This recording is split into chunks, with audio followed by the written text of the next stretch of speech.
Hi friends, welcome back to my channel. I'm Xoxo, this is Xoxo Tarot, and in today's reading, we are gonna be kicking back and relaxing and having a good old time because we are gonna be looking at messages from a current or future true love. And if you're like, Xoxo, I don't have anyone and I don't know if I believe in true love, that's okay, baby. All you gotta believe in is love in your heart, and also just have that hope. Well, not hope, that's not strong enough. Don't you have like an inner knowing? Like you just know somewhere deep down the type of love or the type of thing that might be out there? That's enough. That's more than enough, actually. And that's all you really need. Because honestly, even if you have no clue who this is, once you meet them or once you get close enough to them to start falling in love, I think you'll know exactly who it is and you'll be like, oh. So this is gonna be fun, relaxing, and meant for you to soak up the vibes of just love, either someone that loves you currently or someone that may not know you yet, but their spirit definitely already loves you. So this is gonna be a pretty straightforward reading. We're gonna kind of mirror OG Xoxo readings from the past. So we are gonna use the tarot deck that you pick and the oracle deck. In the oracle decks, I chose and already pre-shuffled. Forgot that I did that. I was like, where's the oracle? We're gonna do that, and that is going to be like the meat and the potatoes of the reading. I'm gonna be channeling from this person's perspective, and I'm also gonna be switching between present and future tense, so bear with me as I get both of y'all out. And that's not even to mention that there could be other scenarios within that. Bless y'all for keeping up. Then we're gonna use channeled messages with my little channeled messages mega deck and go deeper and just see what they would say to you, or what their higher self, if you don't know them yet, would say to you, what their soul would say to you, or what their future self would say to present you. And then we're gonna finish off with charms. I know my charm girlies are gonna be excited. And we're going to be basically looking at signs, letters, numbers, guidance, confirmation, and pretty much anything that can give you insight or information about this true love that's already in your life or that might be coming in the future. We're just gonna flow and see what happens. I don't know. We're not gonna think about it too hard, because like one of the vibes and one of the feelings I got for this reading is you guys don't even need guidance for this reading, because if you clicked on this reading, if you feel drawn to it and you feel drawn to one of these groups and it resonates for you, that is enough. Like, you're gonna get there. Nothing can get in the way of vibes as high as true love. They just can't. Not that we are, definitely not now that we're entering the age of Aquarius. But with that being said, we are gonna go ahead now. I'm gonna show you all the decks that you have to choose from and all the pins that I chose. And I also want to mention that if you need help choosing, I did this in the last reading, I'm going to do it again. Let me know if it's helpful, but if you have trouble picking just based on the visuals, I will be doing something right after to hopefully help you guys. So we have 4 different tarot decks for you to choose from today with 4 different pins on top. So starting with group number 1, we are going to be using, I believe it's the Mystical Medleys tarot, but I will update it in the comments if it's not. And we have this Mickey and Minnie pin on top that says, "My happy place is with you."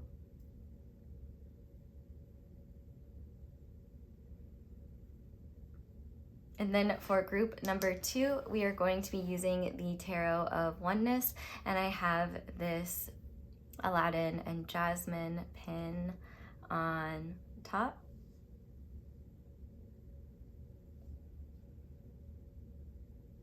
And then for group number 3, we are going to be using the Santa Muerte Tarot, and I have this pin from Elemental on top. I believe the characters' names are Ember and Wade. I haven't seen the movie in a minute, but I thought it was really cute. I don't think it deserved all the flack it got. I thought it was a cute Pixar movie. But to be fair, can you blame Pixar? Like, they've already had so many bangers. Elemental's cute, especially given all the turds Disney's churned out. Like, we'll give Pixar that one. And then finally, for group number 4, we are going to be using the Final Rose Tarot. It's based on The Bachelor, Bachelorette, so if that is exciting for any of you, there you go. And we have, I believe, Max and Roxy or Roxanne, I can't remember the characters' names, on top. So go ahead and pause the video if you need to decide which pile you feel most drawn to. Like I said, it's absolutely okay to be drawn to more than one, and it's possible too that, you know, the person that is coming to communicate with you might have more than one thing to say, or maybe you find what you would want to say to your true love now or into the future. So just trust your gut.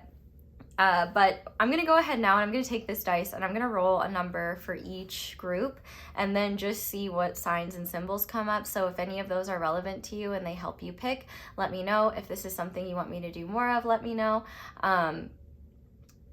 Yeah, okay, so what number is significant to group number one's pile, please? The Making Many Group. Okay, so we have the number 20. So 2020, the year 2020 could be significant if you're born in the year 2000 or man, being born in 1998, I got shafted because I was barely alive for that millennium. Like, anyway, it's still kind of cool though, I guess. 222, the month of February could be significant. 20 miles per hour for some reason. Also 20 questions and 20 minutes, like a distance. All of those could be significant. Or maybe you could know this person for like 20 years or more, or for 0 to 2 years tops, maybe. Doesn't have to be. Maybe you are 20 or something like that. Okay, group number 2. What number is relevant to group number 2? We have 3. So 333 could be significant. The third house or Gemini could be significant. I'm just thinking of air in general, like Gemini is an air sign. And I'm also thinking of like the magic carpet. So flying airplanes could be significant. Siblings, like in terms of like common connections, or maybe you met through mutual siblings, or like mutual siblings could be significant.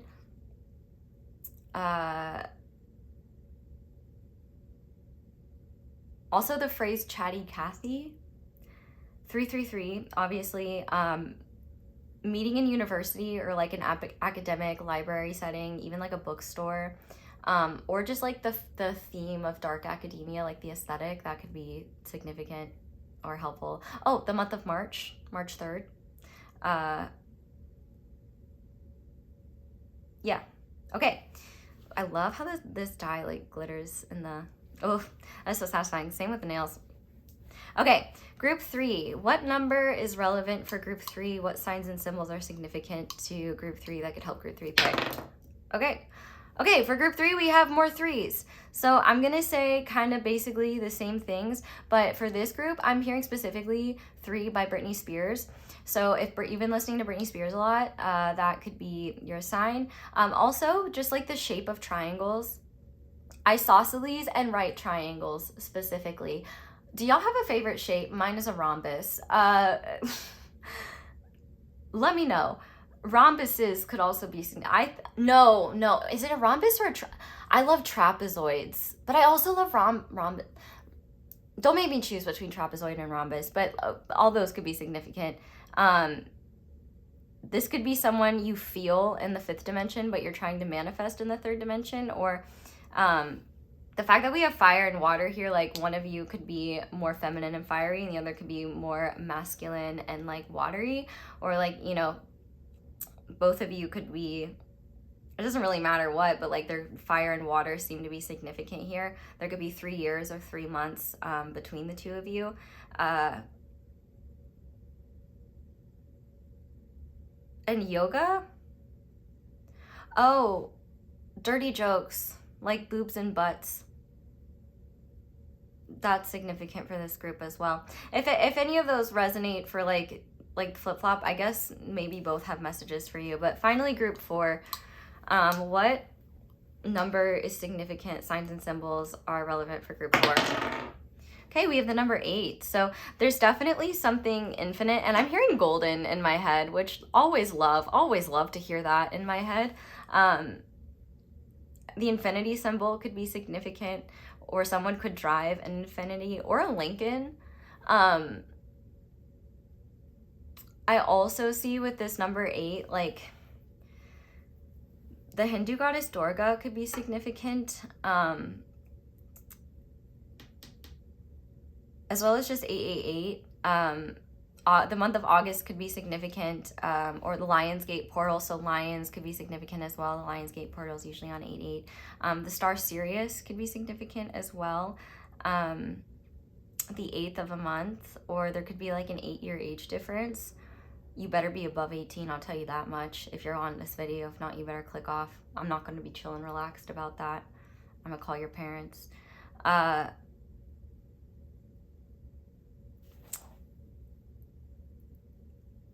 Cheesy jokes. Like, why was 6 afraid of 7? Because 7, 8, 9.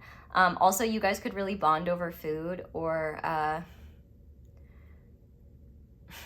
hearing the phrase like she ate, like he ate, you ate with that. Maybe this is something you feel like with when you meet this person, or like now that you know this person, like you think with the universe, like the universe really ate with that, or the universe really ate with us. Yeah, okay, so 23, 3, 8. There you go. Hopefully that helped you. If not, that's totally cool. But intro squad, it is our time. It is our time, and let's discuss. So for those of you where this is a current true love, I would love to invite you all to share about like how you knew that the love was true, or how you or what restored your faith in true love, or what made you feel truly loved, that made you realize like, oh, I wasn't asking for too much here, or oh, like I'm so glad I didn't settle for less, or oh, you know, like what stories do you have related to true love? Those of you that have never experienced true love, have you seen it elsewhere?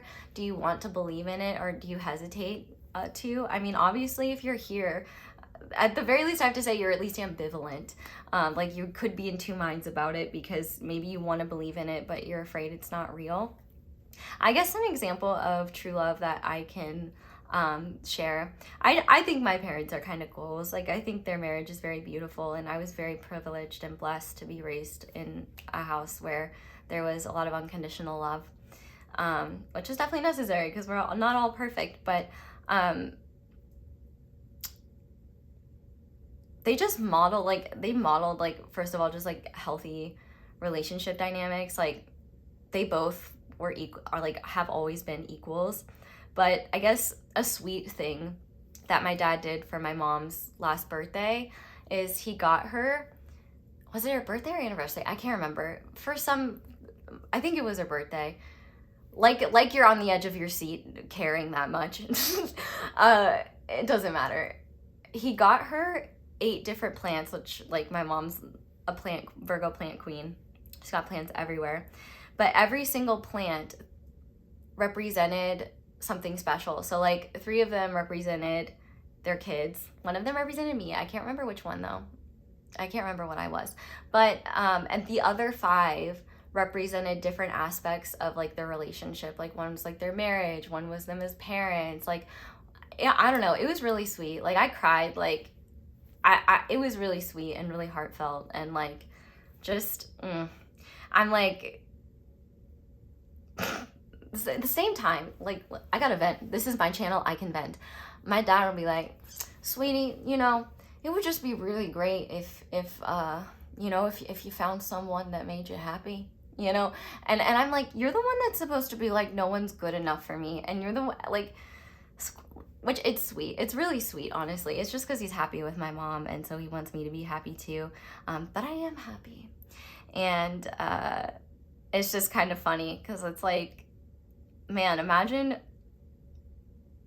like I wish my dad could talk to all those dads that are like overly controlling and like, no one's good enough for my child, because like, I don't know, it's kind of nice to have a dad that's just as supportive in that area. Es mi madre. I'm very lucky. I'm very blessed. And also, if you want to just share about like people that have shown you love, maybe not in a romantic context, but that have modeled it, or like just made you feel loved and shown you like, wow, love is real. Like, it's all worth it. Feel free to share that. Let's just share the love, man. Like, I just want to soak up the love. Like, I love this lighting. I love you. I love these types of readings. I'm happy to be here, and I've missed you guys so much. Like, life's been crazy, but I hope I'm gonna be back, you know, more often, and we're doing more.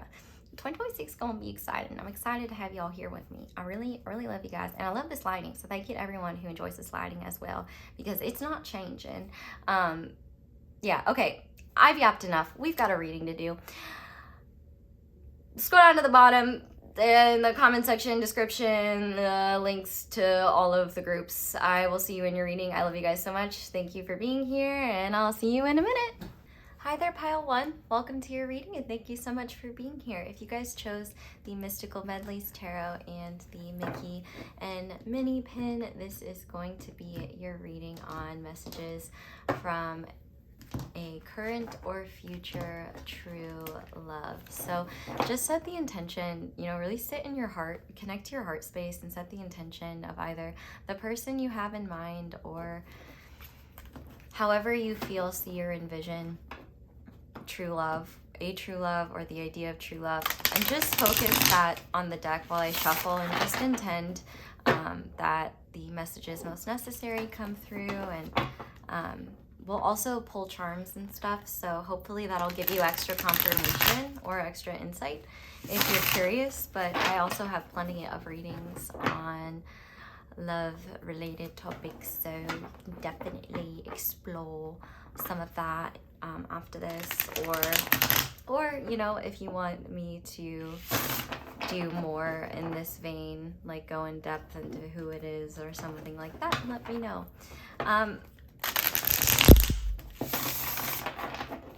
If you do end up enjoying this, thank you for leaving me a like, though. That's one of the most helpful things you can do.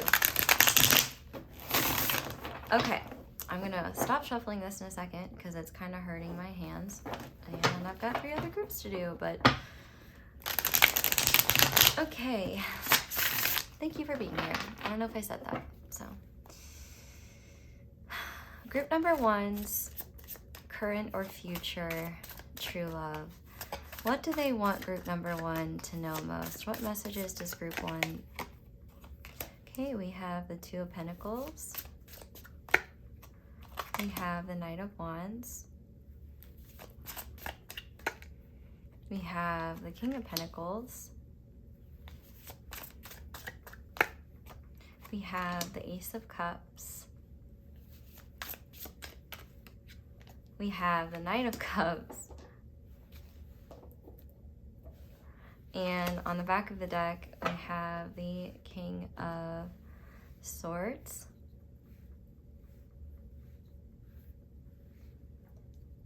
Okay, that is just gonna be messy.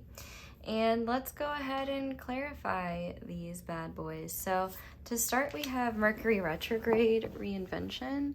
And I am probably just gonna have to make a complete mess of the crystals that I spent way too long arranging, for no other reason than my own satisfaction. It is so fleeting. We have Saudage. We have friendship. We have perfection. We have the heart chakra with I love. And we have the feeling of sage. Life is all about you and not all about you. How can you experience everything you choose to do while observing the experience? You're having a higher view. Okay.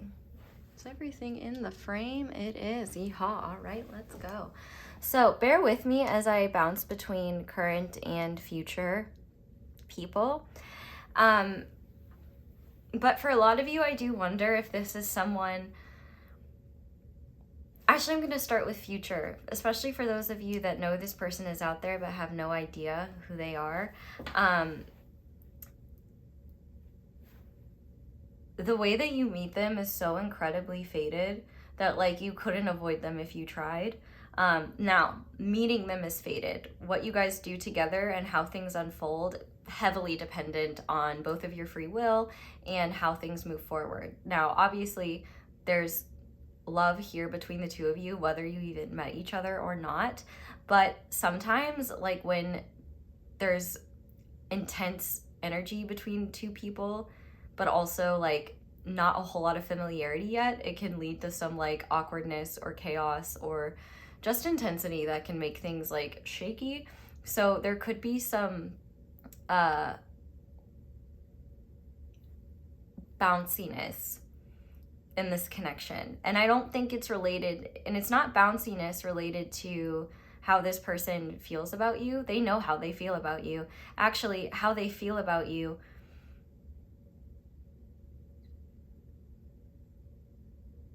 is one of the most profound things they've ever experienced, and it changes the way that they literally think.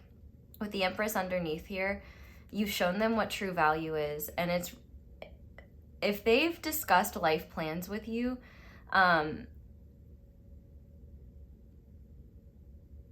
that ever mentioned like, oh, I don't think I'll ever settle down in a relationship, or oh, you know, like I kind of just want to do my own thing, like I'm only good as like a friend. I do think that your presence is changing that. Or if they're in that position and you haven't met them yet, they could be gearing up to have this shift. Because one thing that I'm seeing here, whether you know this person or not, I really want to channel this from like a current perspective, and I want my future peeps to hang in there with me, because I think you'll either be experiencing these things or you're kind of getting blueprints to what you can expect in the near future or the future when you encounter this person. So this person, do not think for a minute that they don't absolutely adore you. And one reason that you can tell that they do is because they share their inner life and their inner world with you. One thing that this person I feel is apologetic for is that they do have really high expectations of themselves, and they have really romantic ideas about what they think like the perfect partner is, and also who they want to be. And I feel like their material resources are not as they're not able to do with their material resources quite yet what they would like to take action towards doing. Like with this Knight of Wands, I see that they really want to travel with you. If this is long distance, I think that is one of the things that's really on their mind, actually. If you are in like a long distance situation and you're not talking to them as much, there might be one message, like especially if you're around a Mercury retrograde, that communication might be spotty. But trust that I think this person could literally be working like twice as hard to have enough money to make travel possible. But also, I feel like they channel their lack of control of the physical dimension into changing things in the physical dimension, which is really wonderful. It's like they channel all their emotion and all of their passion towards you into their job or career. So if they haven't met you yet, they could be feeling bursts of passion that they can't quite understand, or huge surges of motivation to do things that didn't even feel urgent before. And one thing they want you to know is that they don't just see you as like, I'm hearing Beautiful Soul by Jesse McCartney.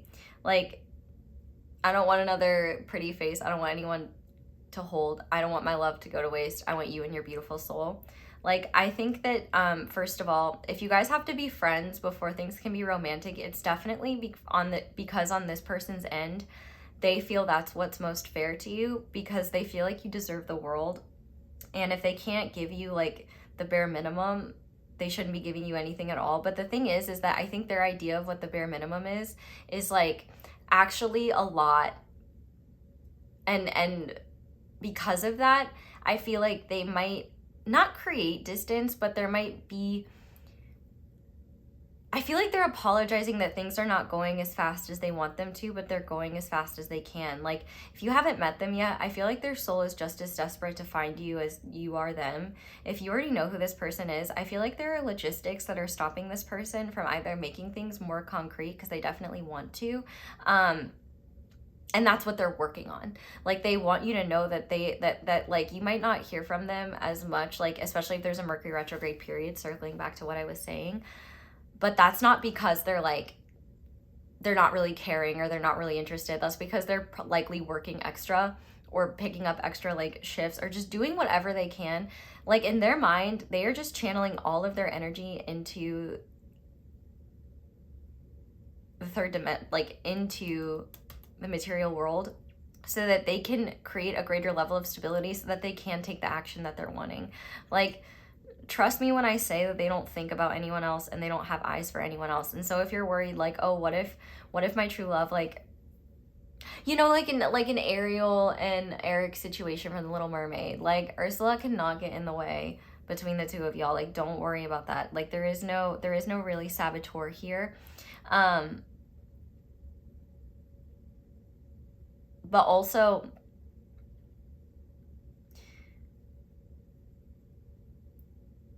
for those of you where this is a future person, there might be some message here around, like, I feel like you will know the importance of this person, and how things unfold may be a little bit more chaotic or take more time than maybe your human self would like it to, but it's actually going to be the perfect timing for both of you to be able to kind of digest the intensity of this connection. Because what makes it intense is that it feels really good to be together, and I think it feels kind of like peaceful and fun and like happy place, like being with each other is your happy place. It makes me think of Happy Gilmore. If you've ever seen that movie, like, he goes to his happy place where his lady is, and mugs of beer and, you know, stuff like that. Being with you, I feel like they feel like they're in kind of a bubble of just like peace. And even if they just saw you yesterday, they already miss you. But no matter what, for all of you, they miss you. Like, and if you've never met them yet, their spirit really misses you. And know that, like, you guys can't miss each other. And if this is a true love that you haven't heard from in a minute, they could be coming back around. But honestly, I feel like for a lot of you, this person's already on your radar. They're already very much in your life, or they're gearing up to be. I feel like one thing they're really grateful for is your friendship. Like, they feel like you guys have just a really great rapport, and that's one thing that really makes them feel safe with you, is the fact that, like, they don't have to put on a performance of romance. Like, they don't feel like they have to translate themselves. And I feel like their higher self is really apologizing for their human self, because their human self does have a lot of challenges in seeing things outside of what their preferred vision is.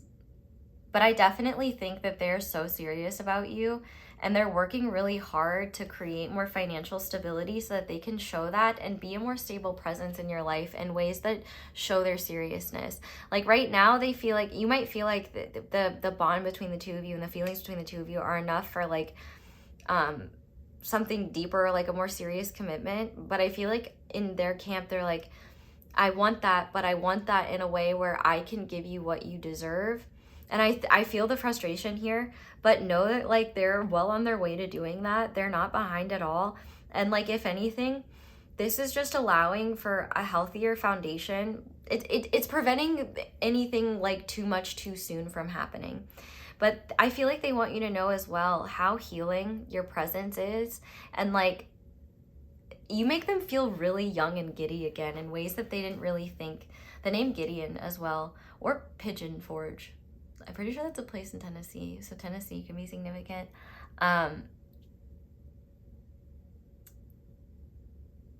But trust that they, like, there's one big overall message here that they might be waiting to surprise you with something, which is not great if I'm telling you, but it might come after a period of stagnation or frustration where either they were working on this surprise, or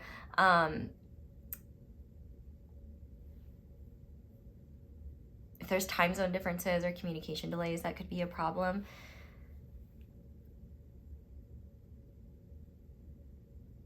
But also, like, if you are in a position just where, like, you're really missing them and you really just want to hear from them, like, I feel like one thing that they're trying, like, that their higher self is coming through to communicate, and this will be important, especially if you don't know them yet, the way that they show love and the way that that for them is like, this is how I will show up in a relationship, this is how I will show up towards someone, that comes with a level of seriousness that they do take seriously. And there's a real emphasis on doing things the right way and doing things in a way that creates a solid foundation for the relationship to grow. Like, this person is not someone who gets into relationships very willy-nilly, and, like, truthfully, you don't really have any quote-unquote competition. Like, the only competition you have is their joy in being alone and doing their own thing. I feel like, though, you have really given them a higher perspective in life. If you haven't met them yet, if you're going through a lot spiritually, like, you feel like you're just opening up more and, like, feel like you're having more, like, psychic senses, or you feel like you can sense this person, I feel like the same thing. You guys might not consciously know it's each other, but wouldn't it be crazy if you guys were watching the same reading and you haven't even met each other yet? I'd love to think, too, that both of you have great taste. That would be so fun.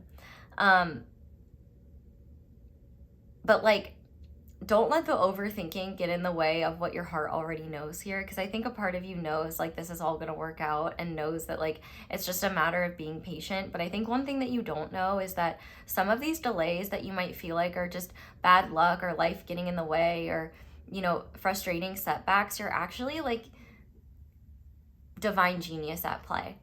Because there's definitely, like, protection happening here, where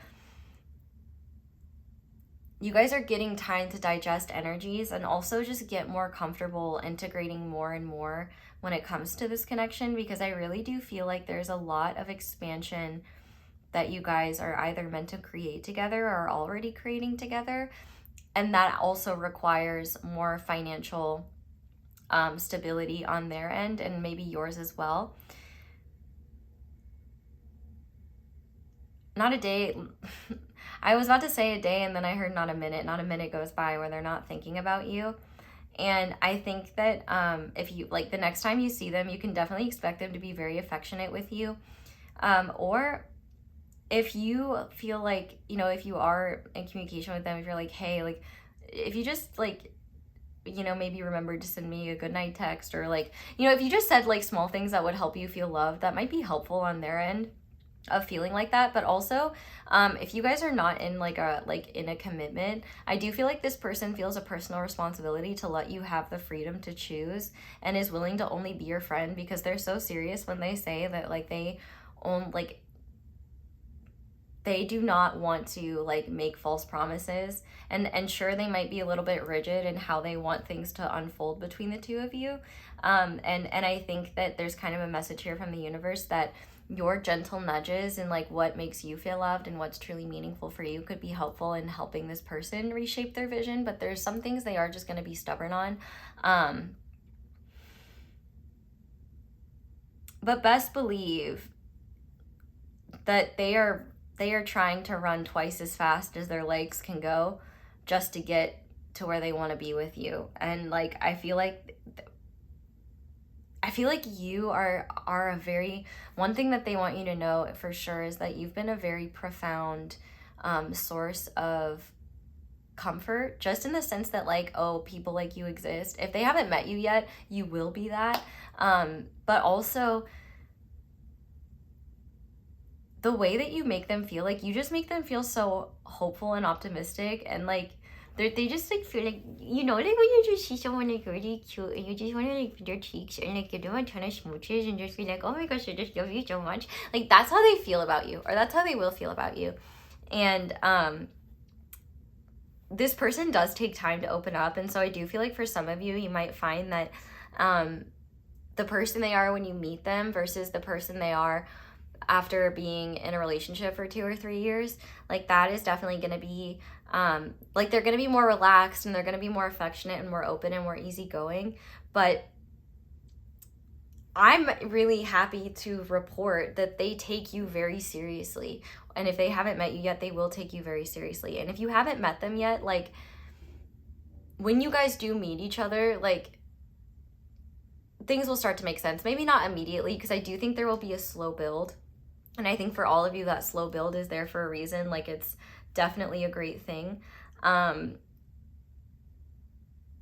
you make this person zoom out and remember like what's really important and meaningful in life. And I think the fact that you see them for more than who they think they need to be, and you see who they really are, and you appreciate them for who they are, that either is or will be something that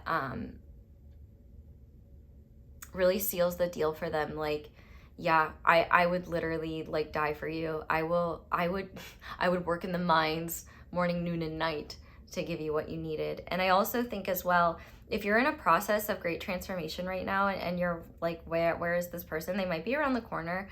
But also, if you're dealing with frustrations or delays, know that they're not delays that you need to stress over. Like they're losing interest, or like they're ghosting. If anything, no, they're just focusing more energy on building the future that they see with you. That's really important to them.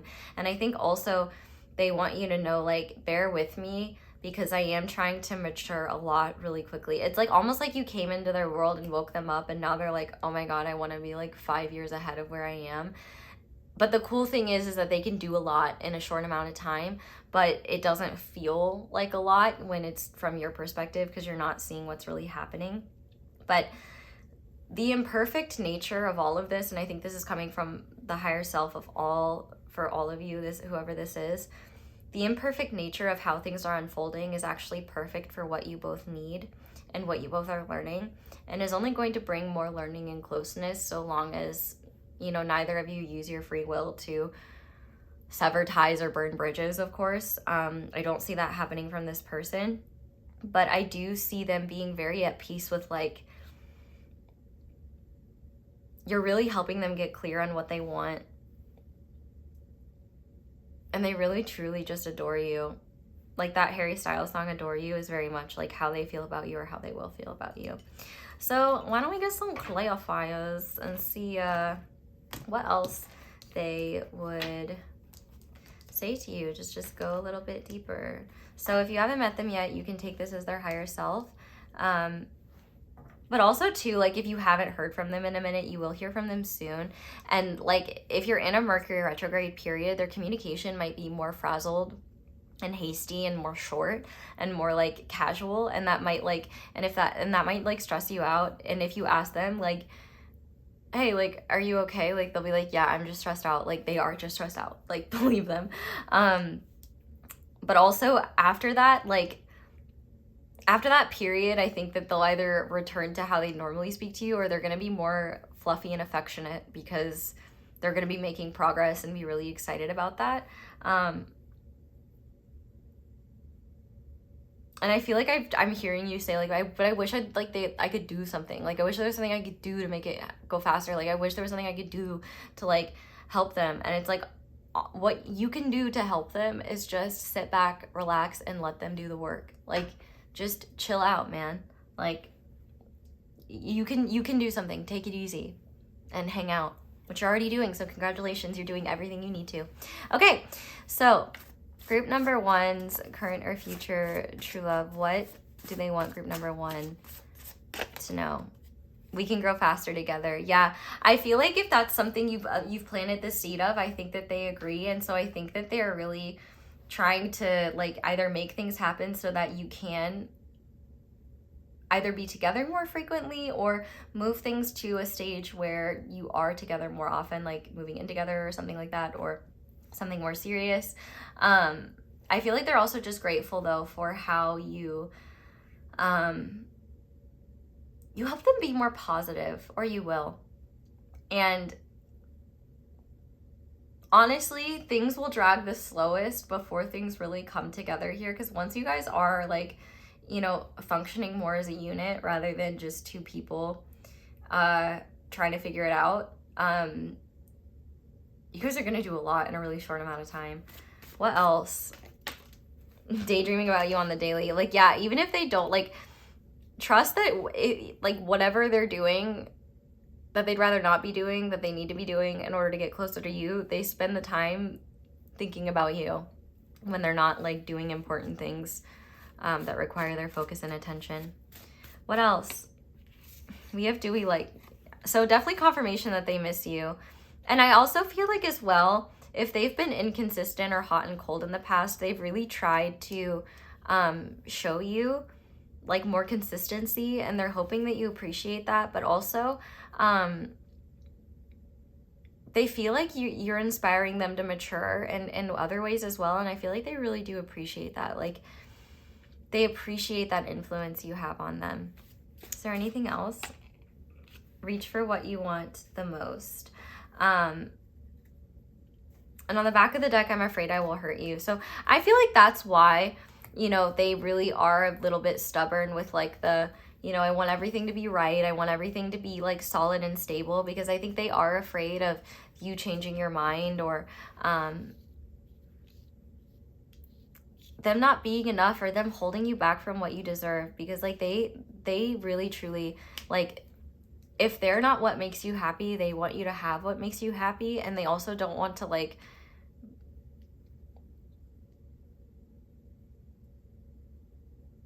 if you ever feel called to tell them how just things that are meaningful to you, or things that make you feel loved, or that are valuable, that you think are helpful, they may not do them, because they may feel like, okay, that's nice, but like, I'm doing big important thing for you, because I don't know, because you know how some people can be when they're really sure of themselves, or like they think they know. Are we dealing with a Sagittarius? I love Sagittarians. You guys are right a lot, but sometimes it takes you a minute to see when you're not right. Or just that there's more to the picture than what you're seeing. That goes for anyone. I do think as well, though, they are really working towards just being able to never have to miss you. Like, they don't want to have to miss you. I think they're tired of missing you. And even if, like, they just saw you, like, they still miss you. Like, if anything, though, I feel like your presence has really helped them mature and really refocus on what matters. And I think they're just really grateful for you. And if you haven't met them yet, like, they're definitely well on their way. Like, I think that they feel a piece missing without you. Like, I think that you both feel whole naturally as your own human beings, but I think they just really miss, like, just being in your energy and being in your aura. So let's go ahead now and look at your charms, letters, and numbers, and just see, like, what signs, symbols, what's going on here. Okay.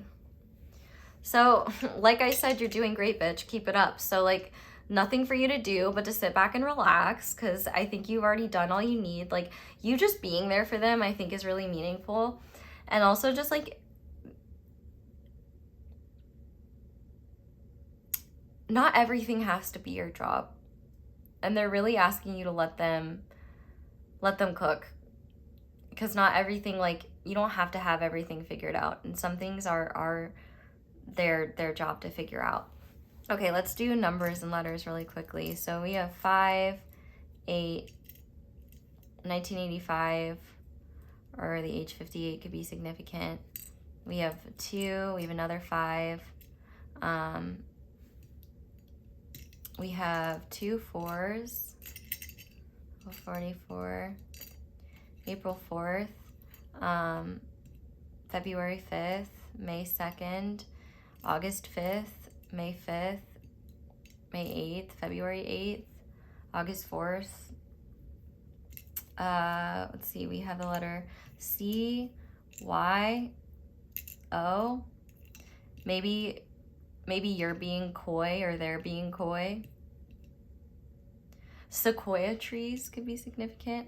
Ooh. The name of Coney or Coney Island could be significant. Ooh, or the movie Brooklyn, or the place Brooklyn could be significant. We have this lantern, so September could be significant, or hermit energy could be significant. I'm gonna try to keep my hands out of the way. I'm sorry. I'm sure there's a shadow there. But oh yeah, New York or Colorado, those could be significant places. I'm trying to think of places internationally. Canada, I'm seeing oysters could also be significant. Congo, or one or both of you could be Congolese.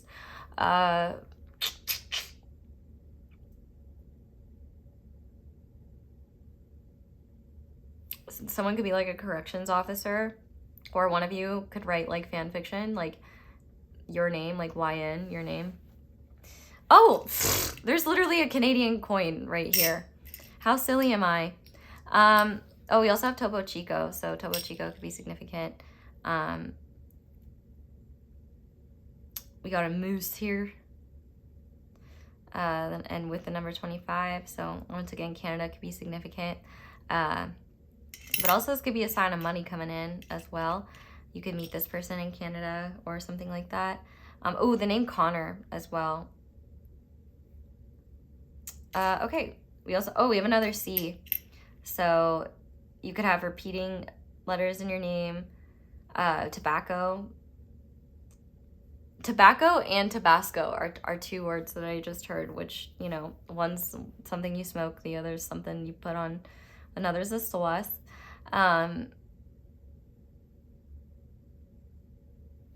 Okay, let's see what this. Yeah, beautiful. Okay, first of all, you got Archangel Michael on the scene. Like, if you are worried and Archangel Michael's watching, like, I don't know what to tell you. You don't have to be. Give it up. Give it up to him. Like, because with this Temperance card being here, well, first of all, Sagittarius energy. So Sagittarius season can be really significant here. But also I really do feel like patience is imperative, because like you guys are finding your balance, and even after, like if you haven't met them yet, like you'll be finding your balance even after you meet each other. And if you have met them, like any challenges, like just be patient, because they'll be worked through quite quickly and you guys will find your equilibrium.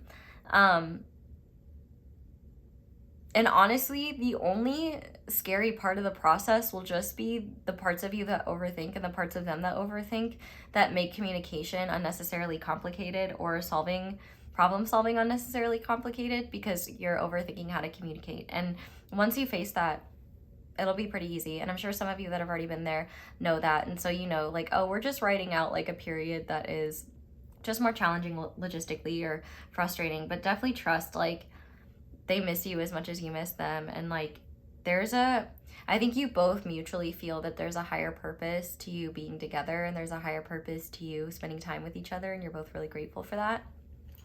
But we also have the match here. So they definitely have the hots for you. You could match with them on like a dating website. Maybe that's how you meet them, or you could, you know, like literally there's like match.com, right? I feel like that's a deep cut though. Like, does anyone go on match.com? Does anyone go on dating sites in general? I mean, I'm sure they do. I'm sure y'all do. But anyway, I definitely think like you guys see each other as a great match. And, oh, Chicago could be significant. And the name Cicero and the title Viceroy. Don't ask me, I don't know. If you hear any messages in music that send a chill down your spine, it could be messages from this person's higher self, or just things about how they're currently feeling. I do feel like this person, even if you're not able to be like communicating with them as frequently as you'd like to, or even if you haven't met them yet, and things aren't happening at the speed you like, you always have access to their higher self. And I feel like you guys are kind of psychically tuned into each other, whether you realize it or not. So I do feel like you guys are kind of volleying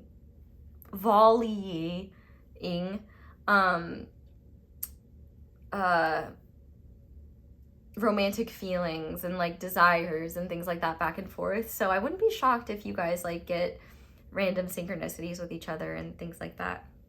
We also have the Elephant here. So I definitely think, first of all, this is a beautiful sign that any obstacles you guys encounter, you're going to smash. But also, this definitely shows me as well, like, I always see elephants as a sign of maturity and a sign of, like, gentle love. And I feel like this is the type of person who, you know, they're not going to chase you and beg you to stay with them, but they will try and build the best home possible so you never want to leave. Like, they respect your autonomy first and foremost, but also I think sometimes the impact of this person's feelings are more so expressed in their actions than maybe their words. I think they might have a hard time sharing those. Like an oyster, like they might be kind of constricted when it comes, they might not be good at articulating their feelings, or it might be kind of scary to talk about them because it makes them real. It makes them feel very real, and like they're afraid of like that vulnerability maybe, just like, and that's why they also want more stability, because then they can kind of trust like, oh, okay, there's a,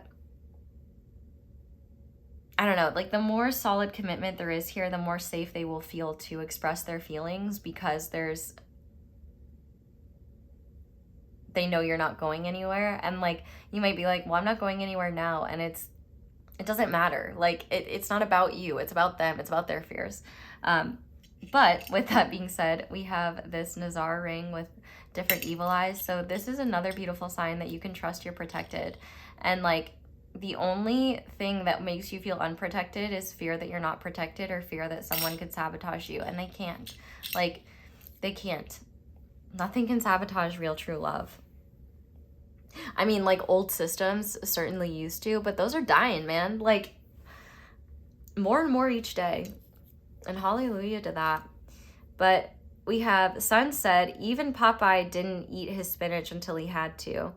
So, you know, that could be an interesting reminder for you. Like, I feel like this confirms what I was saying earlier about how, like, you know, they're kind of kicking themselves because things they could have been working on, that they were just like, whatever, I've got plenty of time. Now that they're either aware of you, or now that they have motivation to meet you or find you, or like start opening up to whatever this insane presence is, I think that they could just be very sad that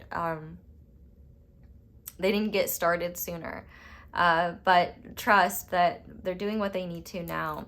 And any other numbers that we have are 51, 55, 25, or is that 26? I can't, it's 26. 21, 50, and 3. So group number 1, that is where I'm going to leave this reading. Thank you guys so much for watching, and thank you so much for letting my ads play in the background. That is going to be the simplest and easiest way to support my channel and show me appreciation. I just started my second channel. I haven't posted anything yet, but follow me over there if you just want to hang out. It's going to be my place to be creative. Once I finally decide on something to make. Sign up for my email list if you ever want to know about readings, exciting new updates, get random tidbits from me every now and then, stuff like that. If you want to be in the know, you gotta be on my email list. If you ever want any chance to get a reading from me, you better be signed up for my email list. Other things, check out other videos, like, comment, subscribe. You can share me with a friend. You can leave me a tip, like a super thanks, a hype. You can Cashapp me, palehag. I can respond there, or my PayPal, which is my email. I can't respond to you there, unfortunately. Just liking, though, is really helpful. And, you know, sending me love. I'm sending you love right back. Yeah. Really grateful for any support, really grateful to read for you, but that's all I have for you guys. So thank you so much for watching and for letting me read for you. I hope you all have a wonderful day or night, whenever it is that you're watching this video, and I hope you'll come back and see me again soon. Bye! Hi there, Pile 2. Welcome to your reading, and thank you so much for being here. If you guys chose the Aladdin and Jasmine pin and the Tarot of Oneness, this is going to be a reading on messages from a current or future true love. So while I'm shuffling, if you just want to go ahead and set the intention that the messages most necessary come through for you, and just focus on your heart and like your heart's energy and the cards, and just trust that if you're at the right reading, you'll know it. It might take a minute, but the charms at the end are meant to help you with that if you do need extra confirmation. But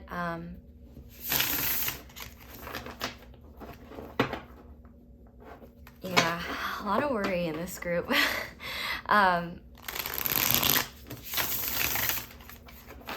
That's okay though. We will look at it. And just as a reminder, yeah, this is timeless, so this is meant for you whenever you find it. And if you're like, but I don't know if true love is out there for me, if you feel that if that it's a possibility in your heart and it's something you truly want, then it is out there for you, and that's enough, and that's all you need. So, okay. Group number 2's current or future true love. What would they like, group?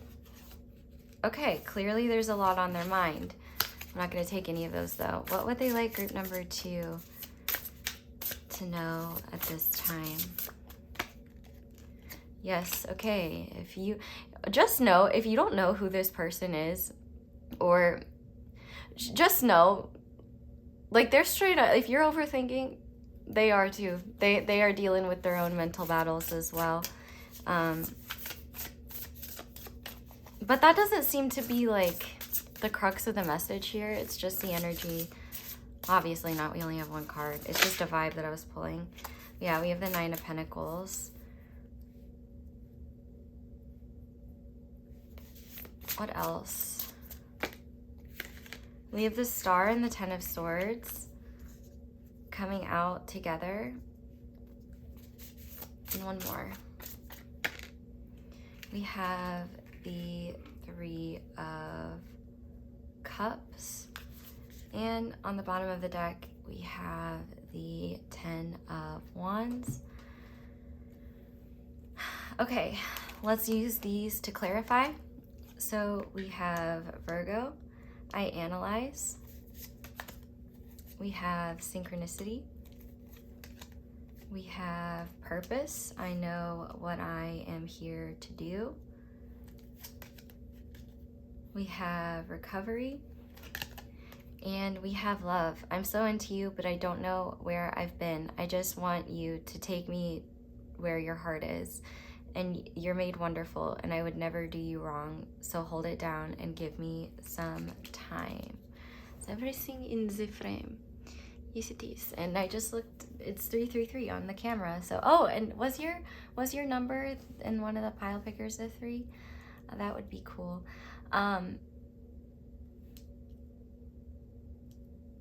Okay, so this is a big thank you. And for some of you, it might be like, well, why, what do they have to thank me? I haven't met them yet.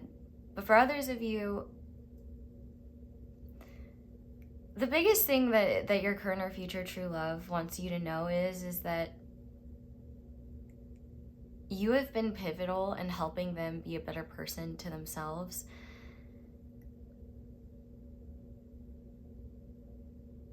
And that I think you are the reason why they believe life isn't as bad as they thought it was. And there's this huge emphasis on saying though, like, it's not because like you are my only joy or anything like that. It's because the way that you live your life is so meaningful and profound to them.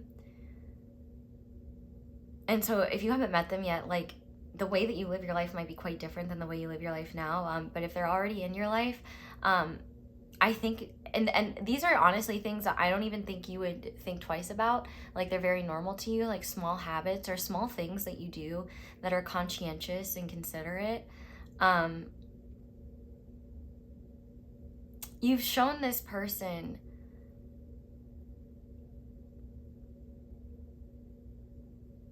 that genuine love is out there.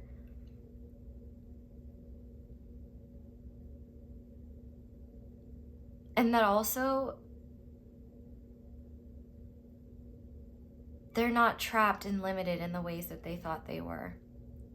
If you haven't met this person yet, I do think that both of you are undergoing a really powerful phase of healing where you're probably going from being in a hermit mode place. Like, so if you're in hermit mode right now or feeling the call to go within and kind of be in hermit mode, I definitely think that that is an urge that you should honor.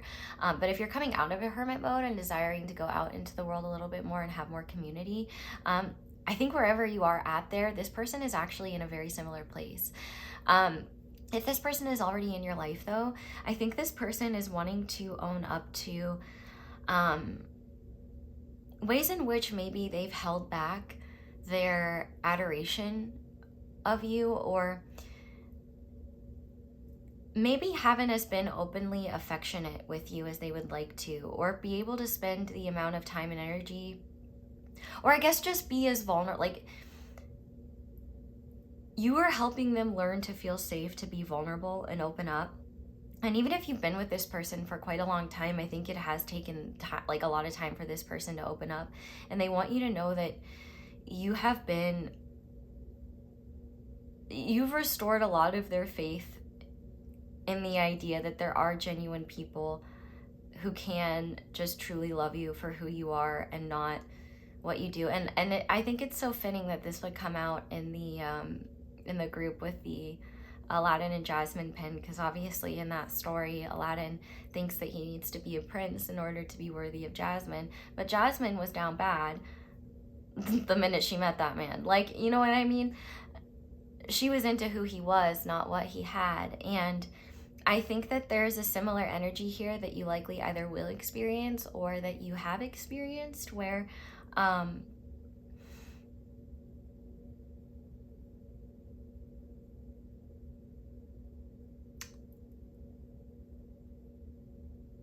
you're reorienting this person's consciousness. And this is not even something you're doing forcefully. This is something that you're doing by just being yourself and following your own path. You're reorienting their consciousness in a way that is shifting them back into a much kinder, much more open mentality, but still mixed with like adult maturity and wisdom. But like what they're reclaiming is that childlike part that we all come here with that isn't quite afraid of life yet or extremely hesitant. It's living in the moment, it's present, it's just reacting and responding to your environment, not necessarily sitting and thinking and planning and assuming and things like that. You've really helped them recognize burdens they've been carrying that they're over. And if you guys have gone through any challenges or conflicts either together or challenges and conflicts outside of your connection or relationship that makes being in connection harder, you've really been pivotal in helping this person gain the keys of consciousness and awareness they need to break out of self-limited patterns that have made them feel like love is an unworthy pursuit because you're just gonna get hurt anyway. Or actually, too, if this person has been avoidant in love, they're realizing that love isn't something that takes you away from the rest of your life when it's healthy and it actually feeds and nourishes you. Like, I think if anything, one belief that this person had about love is that they needed to be in a place of like complete independence, stability, and fulfillment in their own life before they could really open themselves up to someone else. Or if they already knew of your existence when they had this belief, they had this idea of, oh, I already know that like I'm into group 2, but love isn't for me, and I don't think that and the only way that it even could be for me is if I get to this place where I feel like I'm acceptable, and then once I am, then maybe I could even open that door. And I think that you have been persistent with them in ways where you haven't had expectations of them, or you won't. And here's one thing I want to say too, that if this is a future person, you're either already planting these seeds of realizations within them by just doing whatever, inner work, healing, just whatever you're doing to live your life authentically, it's helping them too. but if you do know them, especially, like, they want you to know that they have so much fun with you. And I think that one thing that they've been afraid to admit is that they've been really afraid to open their heart up to someone, partially because I think they have really deep betrayal wounds. Like, I think they've been cheated on in the past, or been in situations where, like, friends have betrayed them, like with their partner or things like that. Like, they've experienced some really intense betrayals, and also some really intense judgments and criticisms that truly were actually projections towards them, but they really did a number on this person's psyche in terms of feeling worthy of, like, being able to open themselves up to love or receive love from someone else. And I think that with this Ten of Wands here, they have carried a lot, and you're helping them realize what they can unburden. And I think that this person also is realizing as well that it's okay to not have it all figured out, because I think that they either will once they meet you, or they already have. Your presence in their life has made them realize that they don't need to be in the driver's seat all the time, because actually maybe there's a better way of going about things. Maybe there's a better way of moving forward. And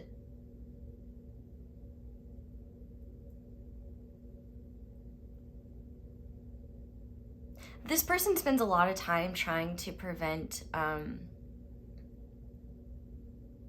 bad things from happening.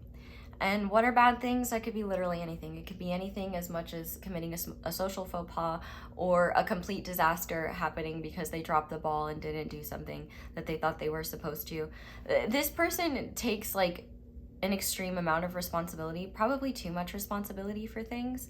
And one thing that I think that they also were wounded about when it came to love is that it seems like they were criticized in ways that were really painful to them, that made them feel like they needed to be impenetrable in some way before they could really open themselves up to joyful experiences. Like, I need to be stable and solid in my own life before I can really think about being happy. And I think that you've created profound spiritual insight and awareness. And really what I mean by spiritual in this case is it has less to do with, like, beings or entities, but rather just a greater, you've given them the ability to zoom out and remember, like, oh, I'm more than just my vessel. I'm more than just my credit score. I'm more than just, like, these arbitrary things that have been placed upon me. And I think that this person will either in the future own up to this, or this is a process that they're undergoing that either, like, you will not be witness to because they will have moved through it by the time, like, you and them have met one another, or this is a process that, and if you're resonating with a lot of this and feels like it sounds like you, yeah, like, there's a big reason why you guys are going to bond. You guys might really help both of each other unlearn a lot of things that you've done to, like, mask yourselves and be safe and acceptable.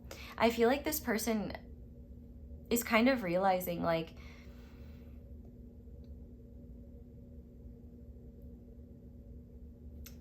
their idea of romance and love and things like that have been jaded by people who couldn't hold a loving frequency with them. And the fact that you have the ability to do that is very it's very life-changing. One thing I want to say as well is that this person seems to have very little energy right now, and I think that they're in the process of shedding a lot and releasing a lot.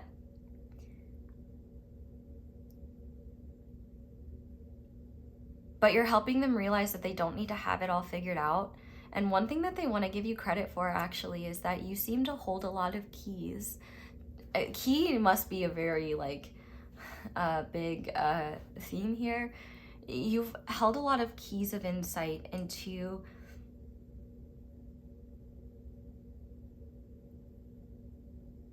the way forward for them that is nothing like what they pictured, but such a relief to discover, because now they realize like, oh, I don't have to have like a singular streamlined focus and one goal that I need to hit before I can welcome something in. And also with the synchronicity here, if you don't know them yet, I feel like they feel you. And feeling you might really stress them out, because they might still be under the belief that they're not ready for something like that yet.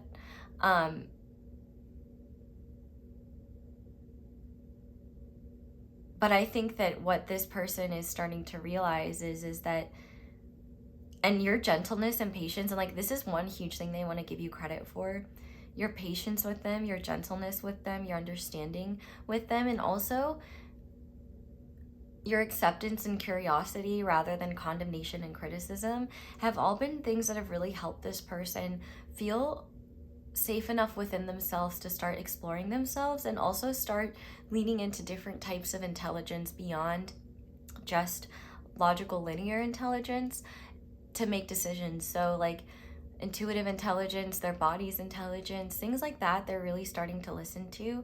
And also one thing that they want you to know is that their body knew the truth about you way before their mind did, or their body will know the truth about you way before their mind does.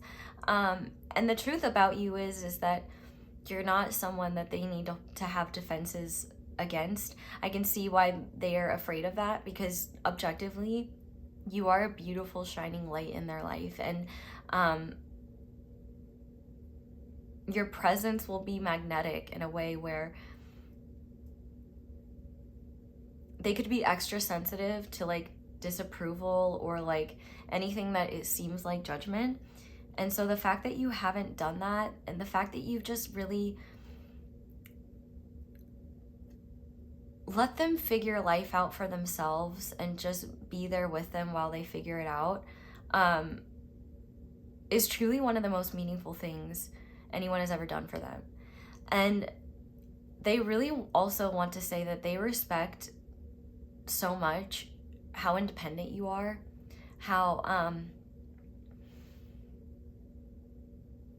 you lean into finding fulfillment in so many different areas of life, and how you haven't abandoned your heart even when you've had every reason to, especially potentially when it comes to them, you know? I think they're being a little hard on themselves. I don't feel like this person has done anything that would warrant like, okay, you shouldn't be in my life anymore. If they have, I don't know what to tell you. Like, set your own boundaries. Maybe don't watch a reading about this. But I feel like you are helping them realize what they never needed to figure out. And I think that they're also like, I'm sorry for putting life together on hold, because I thought that I needed to catch up with where you are, or where I think you are. I also think with the Ten of Swords here, they really are working hard to shed limiting beliefs about what's possible and what's true, especially in relationships and love, because you've blown the lid open on any ideas they had about that anyway. And I think that this person, what they want you to know is that they've always taken you seriously, but they haven't always had the words to communicate those things.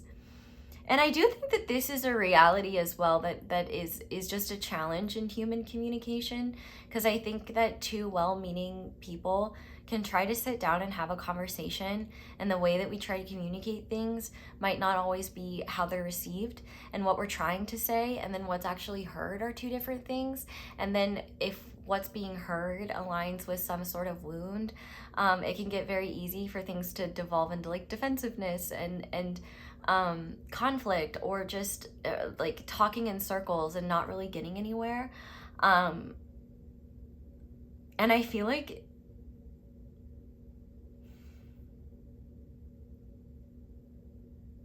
I don't know, they just really appreciate the fact that you don't expect anything of them. You just appreciate their presence. And I feel like one thing they want you to know is how happy, how absolutely happy you make them, and how much fun and joy they have in your presence. The more that they see of your heart, the more it humbles them, the more they feel pangs of guilt and shame forever, like feeling like they needed to defend themselves so much. But at the same time, like, you know, I feel like you would be like, well, I don't blame them. Like, you know, we all, the level of defenses they felt they've needed against, not against you, but I guess we could use that word, is not a reflection of the fact that they saw you as dangerous, but it's a reflection of the fact that if there's something here that could wound me, I could be wounded a lot more deeply than just by someone else. And also, they do want to let you know as well that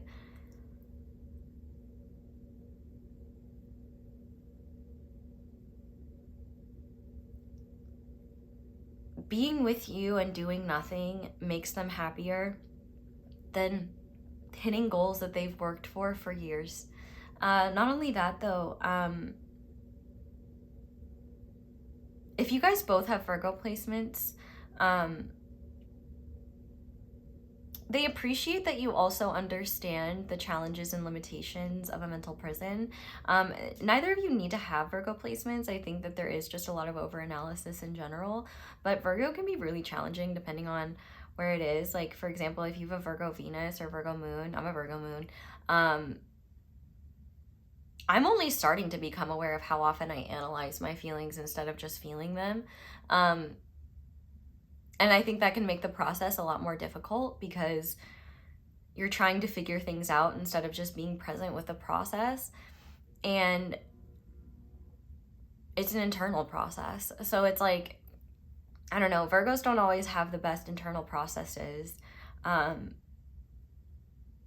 Because there's so much that they're aware of, or so much that they're considering, or so much that they're filtering, that they don't really get to a clear answer. They might just create more confusion. White feathers could be significant. Maybe there's a video on White Feather Tarot's channel. Shout out to White Feather Tarot. I love her so much. She's such a wonderful reader, and such a wonderful person.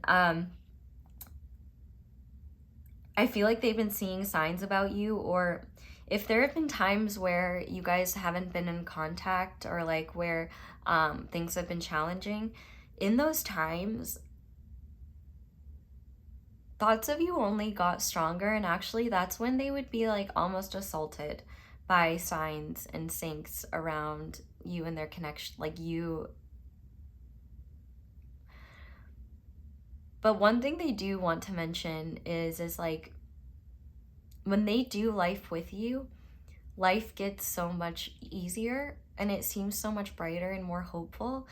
And the patterns, limitations, and things that they believe that they think are so stringent actually seem to dissipate and disappear in your presence, because they're too busy being in the moment and enjoying that with you. And that gives their brain space to be receptive to ideas that they couldn't be receptive to, and maybe they're alone in overthinking. But they just want you to know that they see you with the utmost respect, and they hold you in very high esteem, or they will. And they never, ever, ever want to do you wrong. So if there have been hardships in the past, I definitely think that those have been rooted in like miscommunication, or like mismatched expectations, or avoidance of topics, because like neither of you want to like disturb the peace. But if your belief in the idea that, first of all, whatever beliefs you have about people's abilities to change, or just like the idea of healing, that's been really pivotal in helping them believe in themselves. But also, you've really helped open them up to the ethereal worlds that do have messages for us, that do have wisdom for us, that we often miss because we're too busy in our heads thinking about what we can see. right in front of us, not what is beyond that and what's there. It's like, you know the phrase, don't judge a book by its cover? It's like they almost want to thank you and apologize for judging themselves by what's on the cover of their book, when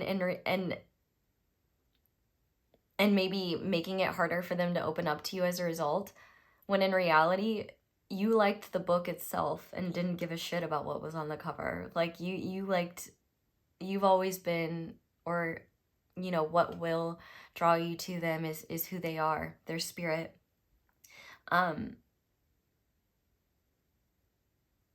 And I feel like they want to laugh and say, I know it like, because if you haven't met them yet, it will take them time to be more, like, they will feel the same, like, feelings you do, but they may not be able to process or express them, either because they don't have the words, or they need time to process it, and slash, or they may be afraid of sharing that out of the vulnerability it can create. And so I think one thing that they've just appreciated is that, like, you've been very soft with their vulnerabilities, and I think you've been very loving and heartfelt with them in ways that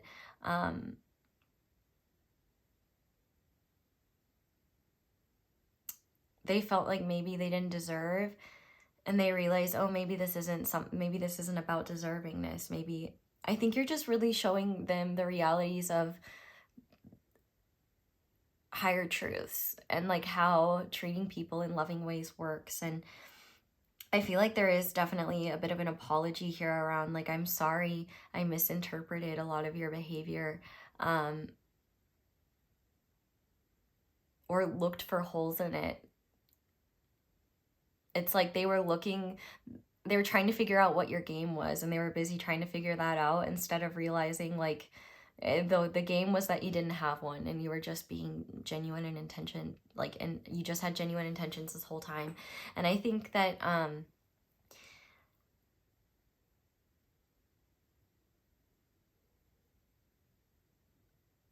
they feel simultaneous relief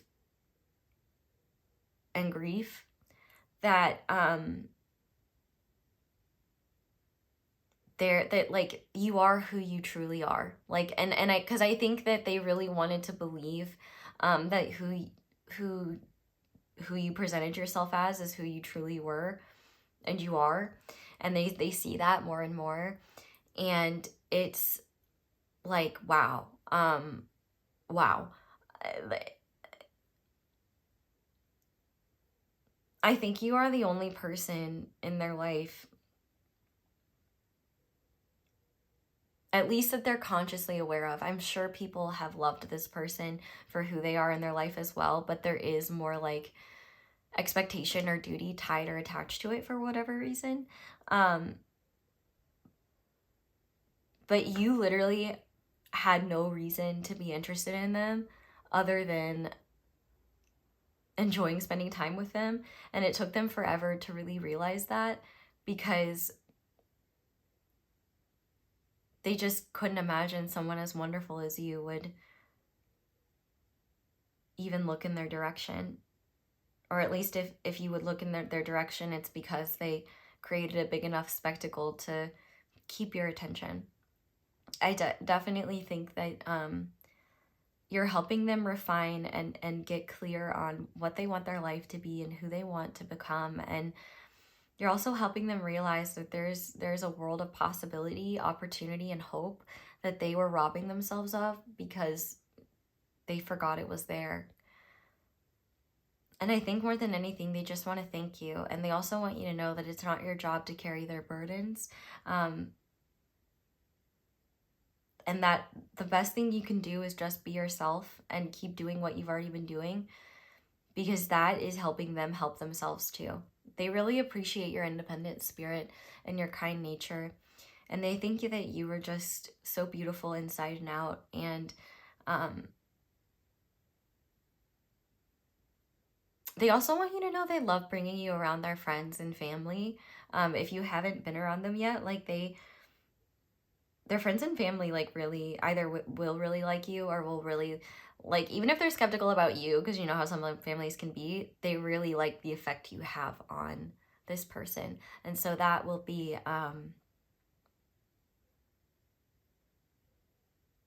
hard to ignore. But I think that you guys are entering a completion of a cycle where whether this is individually or together, I think you guys are breaking out of a lot of mental limitations and a lot of limited beliefs around where you can go. And I think that what this person is most grateful for is that they feel like they just feel truly seen and witnessed by you in a way that is so sweet and loving. And even though they do question whether or not they deserve to be seen in that light, they can't deny how healing it is and how beautiful it is and how much they just love and adore and appreciate you for that. And so if you haven't met this person yet, one thing I do feel called to tell you specifically is that after you meet this person, you might know very quickly that they are quite significant on your journey. But that doesn't mean that things will unfold in a streamlined, straightforward way, or that this person that I'm channeling will be consciously aware of it. However, 3 things cannot be hidden: the sun, the moon, and the truth. And I think that for a lot of you, or this is a more current situation, I think the truth is what is really being revealed here to this person, like their own truths, but also I think truths of some of your behavior that they questioned because they just never considered that it came from a place of just, yeah, I just did that because I wanted to, because I wanted to, you know, like, and so this person would like do anything for you. Like they would go to war for you. They would like if they're allergic to peanuts, they would like they would fuse their essence with one in a heartbeat. Like they are starting to realize, like, I feel like they thought at first that a feeling this intense is never something that they could have. And let me be clear, the intensity isn't like scary, it's just more like powerful and profound in the sense that it feels really, really good to be in your presence, to be with you, to be around you. It's really fun. Like they really enjoy it. And when you're stuck in that place of apathy, which I'm sure you understand, or just stuck in that place of like, oh, like we're in the muck, like we're at rock bottom, you know, and you're speaking plainly and clearly, you know, they're like, I can't understand your accent. Do y'all know what that reference is from? It is from SpongeBob. It's actually like one of my least favorite SpongeBob episodes. Because it stressed me the fuck out so much when I was a kid. But ultimately, you're showing them the sides of life that they either felt like they weren't worthy enough to have yet, or that they thought are maybe facades to begin with and are just marketed ideas to consumers that, you know, are just flights of fancy or fairy tales, and they're realizing it's not. And you're expanding their idea of purpose to be beyond just a workhorse and a mule for themselves and others, but rather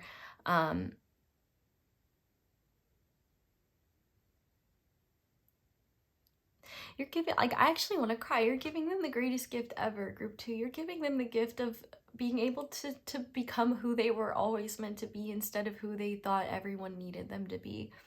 And you also have given them the gift of seeing that the condemnation that they have been self-flagellating themselves with for years was never even theirs to carry to begin with.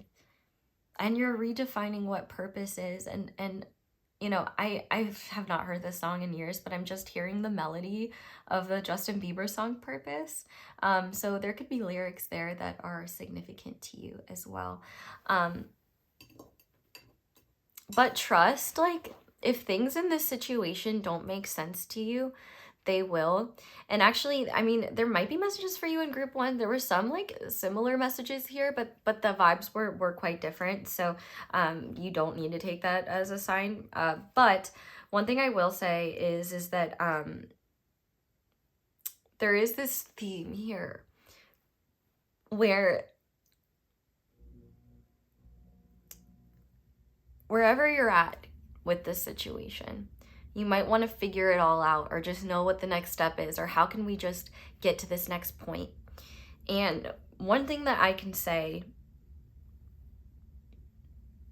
is that one thing that I'm learning about divine timing, which I'm feeling some of you roll your eyes already. Like I've always said, divine timing is not a date on the calendar. It's something created, and it's something that's in constant flux. But also, I do think that there is an element of divine timing that is inherently protective. And when things seem out of your control, like, oh, like we just can't like seem to land where we want to be, or like we're not where we want to be, or like, you know, if there's distance or like setbacks or things like that, it might take some time for both of you to see why those were there. But don't assume that that distance is only for their benefit, because it's likely for your benefit too. And I don't even think this distance is like anything crazy. Like, I mean, maybe it's physical distance, but it could also just be distance. Like there are times where, you know, one of you is really bogged down by work, or you're on opposite sleep schedules, or you're just in situations where, like, despite the love and feelings between the two of you and the desire for more closeness, like things in life seem to be preventing that, like beyond your control. Trust that in those times, there's a reason for it, especially when it's beyond both of your control, because they will make sense later. And I think there is like a divinely intelligent aspect of timing where that allows you both to like integrate these energies into your own process, and also just allows the divine to create circumstances that support the highest outcomes possible for both of you. So like, you know, if you got like, let's say for example, you guys plan to see each other on a Tuesday, and then there's a massive snowstorm and you're not able to see each other until Saturday. It's quite possible that in the span of those days, maybe your energy levels are different. Maybe your moods are different. Maybe the planets are different. You know, maybe Mercury goes direct in that time, and it's the difference between you getting in a car accident and then, which heaven forbid, and then being out of commission and not being able to travel at all, between getting there safe and sound. Like, I feel like there are really a lot of things that might be kind of frustrating on both of your ends. But as you kind of settle into the truth here that like, I'm not going anywhere, they're not going anywhere. One thing that I also forgot to mention as well is that this person has never felt safety in the idea that they wouldn't be cheated on. Like, they've always had that fear. And when they're with you, or when in the future when they will be with you, they will realize that they don't have that fear. And that will be a profound experience for them, because it will make them realize, oh, maybe the relationships that I was in the past weren't as secure as I thought they were. Like, I think that they're starting to learn what true security can look like and feel like, especially when there's no game playing, and when you both are coming at each other with like pure and authentic intentions. Doesn't mean that everything always lands and that there isn't ever misunderstanding, miscommunication, or conflict, but it does mean that those things can be resolved much more easily and more quickly. And it also means that it actually brings you closer and creates more understanding and prevents similar things from occurring in the future. So let's go deeper and see what else they want you to know. So if you don't know them yet, then take these messages to be from their higher self. But what does this person, what would they like group 2 to know? Group 2's current or future true love. What do they want? Yeah. So like if you guys, if you haven't talked to this person in a minute, they might be like wanting to reach out to you, or if you guys have just been like communicating intermittently, like through text or something, they might really just like want to hear your voice on the phone or something like that. If you haven't met this person yet though, I definitely think your souls are kind of aching for each other and like kind of just craving to be seen in that presence. And so another thing I want to say is that if you felt shame or guilt or embarrassment for having desire for true love, having desire for romance, first of all, part of that shame just comes from the fact that a lot of people have their own shadows and wounds around love and relationships, and that's understandable, because man, that shit can be messy. And you know, I think the sad reality is that a lot of genuine, well-meaning, well-intentioned people that are vulnerable and want to open up their hearts in love seem to, for whatever reason, match up with people who maybe are more callous and insensitive, or are in the situation for the wrong reasons, and then they create a lot of woundedness in those who were vulnerable and open, where then they start to, you know, play by the same rule books just to avoid that pain again.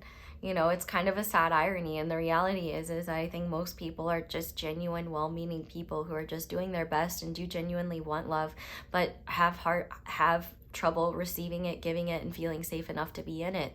And you, group 2, I'm pointing at you right now. This is a bit aggressive, but I mean it in an aggressively affectionate way. You have been pivotal in transforming what this person believes about the world by just refusing to give up on your own beliefs around your own inherent goodness, the inherent goodness of human nature.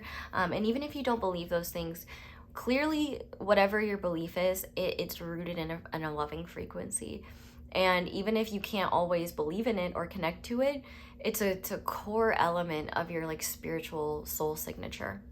So it works magic on this person especially, but on people in general. Like, you might find that some people are just especially reactive to you and you don't know why. And it could be because like you are showing, or you are embodying, a level of genuineness and conscientiousness and care that I think could be really confronting to individuals who have cut themselves off from source and from something higher and greater than themselves. What else? I'm playing hard to get. Yeah, you might notice that is something that they do. I'm hearing Gemma Collins in my head. Don't play games. I don't want to play games. Don't play games. If you're in this situation right now where you're like, I feel like this person is playing games, don't play games. I mean, I guess do whatever you want. Like, you live and you learn. But ultimately, if it feels wrong to, if it feels like it's going against your best nature, don't. Continue to approach the situation exactly as you would in terms of how your heart would present it. You know, if you're turned off by it, don't feel like you need to interact. I think there's this greater truth here that if this is the energy that I'm channeling, if it's true love, dude, like, number one, refusing to play into those games is one of the most loving things you can do. And number two, if you take distance or take space, that's not showing a lack of desire in them. That's just showing respect for yourself. And it's also showing respect for the fact that, like, you're not going to engage in things that aren't true for you. And it's like, okay, like, you know, if that's what you're gonna do, great. Like, call me when you want to be an adult. Maybe don't say that, but you could think that. I mean, I guess you could say it if you wanted to, but like, you do you. I'm not the boss of you. But what I am saying is like, I think that you might underestimate the level of reciprocity here with you and this person, because you might feel like, well, I just don't understand. Like, I feel like I haven't done anything to make them feel like they need to play games, or I don't feel like I've done anything to make them think that For some of you, this might be newer, and so this might be why you're like, what is going on here? You don't have to do anything, but know that if it seems like they're playing hard to get, they probably are, because they are afraid of appearing too eager, or afraid of, I think also too, they're just testing the waters. Like,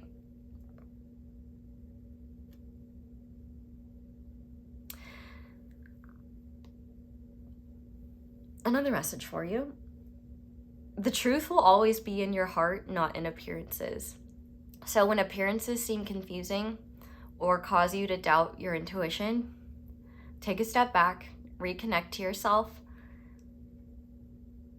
and give yourself permission to like not analyze that sort of thing, because that analysis is definitely something that will make it harder for you to trust yourself, and more likely to play games and create more chaos and confusion.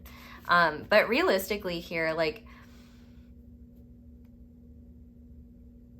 the only way I can like really like explain this is, you know, to kind of describe the situation, like, you know, imagine the energy and vibes that you get from two people that have been in a lifelong relationship for like 40 years that's deeply loving, loyal, and committed. And imagine that you get that energy with another person that you barely know. That is bound to make you short circuit and feel a little crazy, because it goes against the very conventions of what we're conditioned to believe love and relationships should look like. And that's one of the beautiful things that I love about, you know, my generation, Gen Z, and also just what I love about like our modern society in general, is like this refusal to hide these varying experiences, and refusal to hide these varying ways to live life. Like, I think that for you specifically, one of the things that you're going to have to accept and learn to release is projecting traditional like conditioning around how things are supposed to go, what things are supposed to look like, and really just trust what your heart is showing you. Because I think, because really too, what I find with connections like these, there's a spiritual utility to them, and it's not just about like a romantic relationship. It's really about reorienting your whole self to a more authentic and truer version of yourself that is more expansive, more open-minded, and more embodied in so many different ways. And so when you're getting advice around like, well, wait 2 days to text them, that's girl, do what you want. Boy, do what you want. Person, do what you want. Whatever you want to do is great, and it's enough. And if you don't want to do anything, that's perfect. That's doing something. Your heart has a level of intelligence that I think you underestimate, because part of you is maybe afraid to truly let go and see what happens. But the thing is like, you kind of have let go already. It's just that you haven't it's just that you keep looking behind you just to see what's going on and see if it's working. And it's like, the most powerful thing you could do is just trust what your heart is telling you. Obviously, do what is sensible and makes sense for you and is aligned with what's loving to yourself and in your own sovereignty. But this person is a lot more restrained in showing their affection than how they really feel. And for someone who has deep wounds around like love and relationships, not that you don't either, but if you do, not trying to invalidate that, but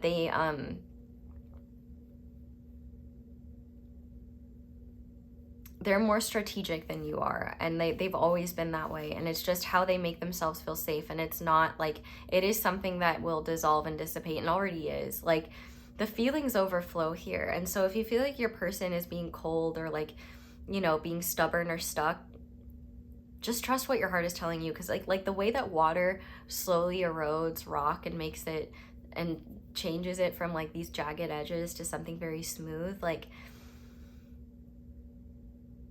understanding, trust, and like honoring what your heart is really telling you to do in any given circumstance, even if it doesn't make sense or you don't know.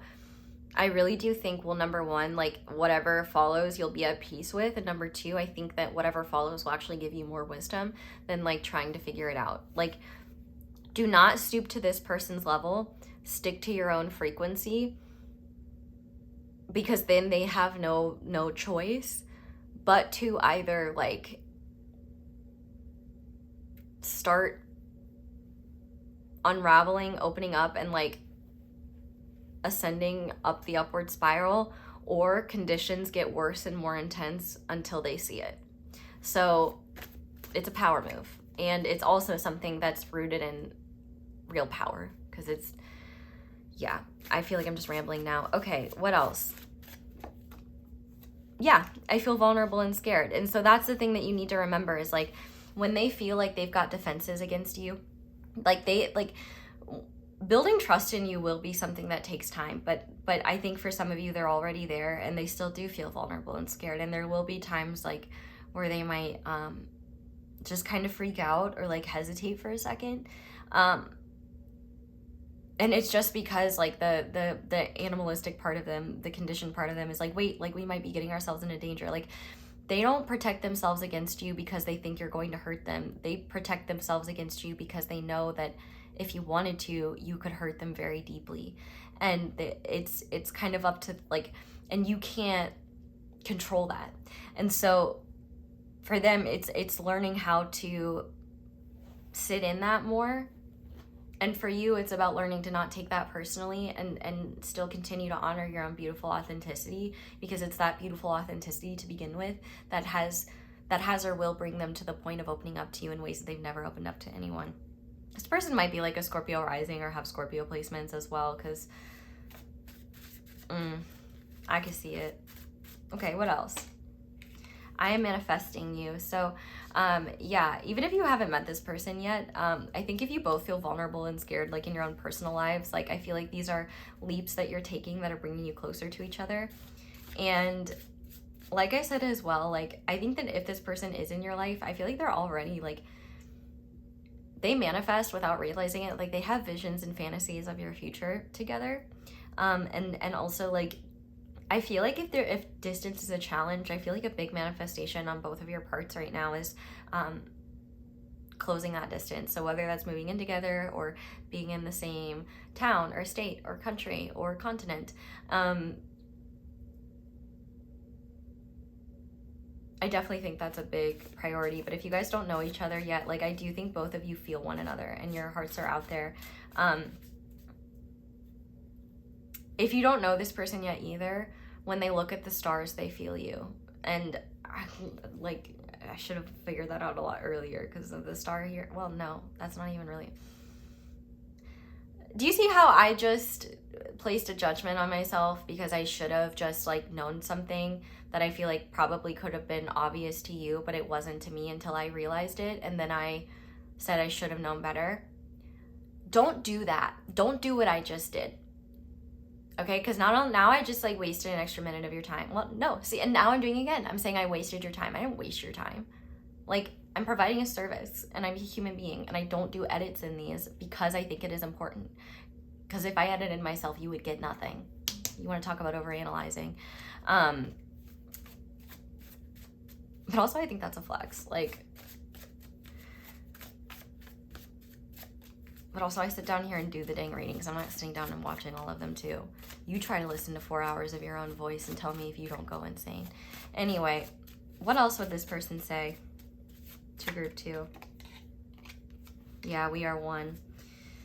And look at that. I feel the connection too on the back of the deck. So yeah, you really don't have to like,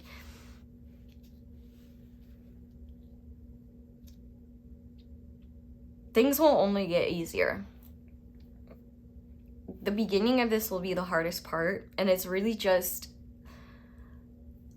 learning to integrate all these experiences of not knowing, all these experiences of like fearful ideas of what could happen, like the mixture of desire and the desire for closeness, and experiencing that closeness, also mixed with how you process that when you're not with each other, like when you're not in the same space as each other anymore, and then you're like, oh, like, did they, you know what, there's a lot that happens on a human level that needs to be processed that isn't there on like a spiritual or ethereal level. And so you're quite literally bringing down all this like beautiful loving energy. You're just learning how to anchor it and hold it more. Both of you are. And there's a beautiful, like, you guys are like creating union here. If you've never seen like my union video, you should watch that. It's like 6 hours. So, but it's I think it's one of the best readings I've ever done. I don't remember a single thing I said or did, but I know it was, but I know myself, and I do know the quality of what I put out. And I will say it does have high praise from me, which from myself is a hard thing to get. Okay. So we're going to go ahead and finish this reading off by looking at charms, letters, and numbers that could be significant or that could bring you confirmation. These things don't have to resonate, but they could help and be more supportive. I'm just going to go and see what comes through. Okay. So first of all, like, I just saw CD, and like I just thought of CDs, like you guys could be like millennials, or you know, maybe you've burned CDs for each other or something like that, or like maybe you met around a time when that was happening. Washington DC could be significant. Denmark as well. I just heard Denmark. We have a T. Connecticut, also Daytona, either the beach or the raceway. We have an N and an M, so Minnesota. Oh, the Damn album by Kendrick Lamar could be significant. One or both of you could live in the mountains. Oh, and I see Tennessee here. Maybe there's a call to slide in DMs. You guys might have a really immature sense of humor, because when I saw a CD, I was like, CD's nuts. That could be my brain though, and my immature sense of humor coming through, so feel free not to claim that. Let's see, we also have F, S. Oh, that's not a, I almost said we have the letter 7, we have the number 7, we have the number 4. My birthday's in here. April 7th or July 4th, Independence Day. But we also have, I believe this is a 9, so September 7th or July 9th could be significant. 497, 794, 479, those could be area codes. Oh, I see San Francisco in here. One or both of you could have repeating letters in your names. Oh, someone could be a dentist. I see like DDS.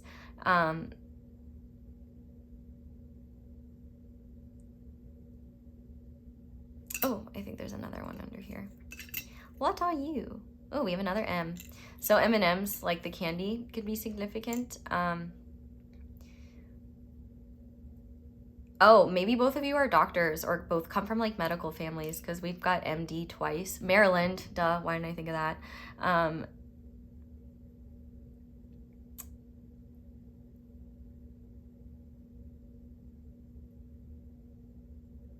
Yeah, I'll go with that. Oh, April 9th too, or September 4th. I want to move forward, but I feel like there's something I need to see that I'm not. Oh, Dungeons and Dragons, D&D, but also TNT. Even though there's not another T, like Dynamite could be significant, or that song, that like rock song that I don't know which band did that. I would love it if a wonderful Gen Xer out there could clarify. I love Gen Xers. Like, I think Gen Xers are probably my favorite generation. I think Gen Xers, like, I think they're awesome. I'm not gonna lie. Okay, We have the octopus. Oh, there is another letter. Okay, there's a J. So, DJ. Someone could be a DJ.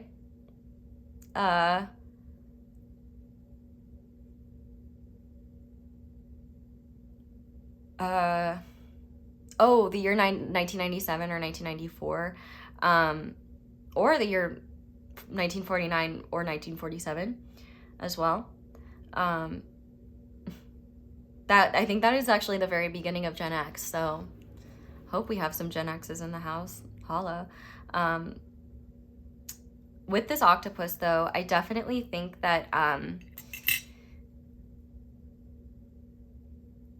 I think that this is beautiful. Like, the octopus is definitely meant to represent, like, your relationship with this person in a lot of ways.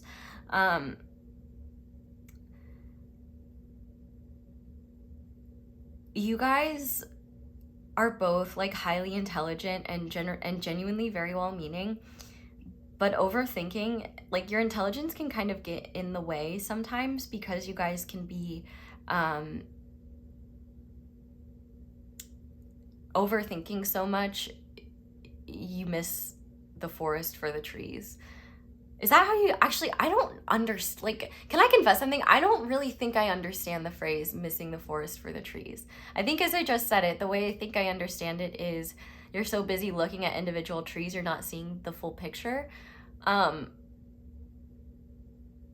I don't know if I'm correct. So don't take my word for it. But feel free to correct me, because, oh, the name Justin, because I see JSTN.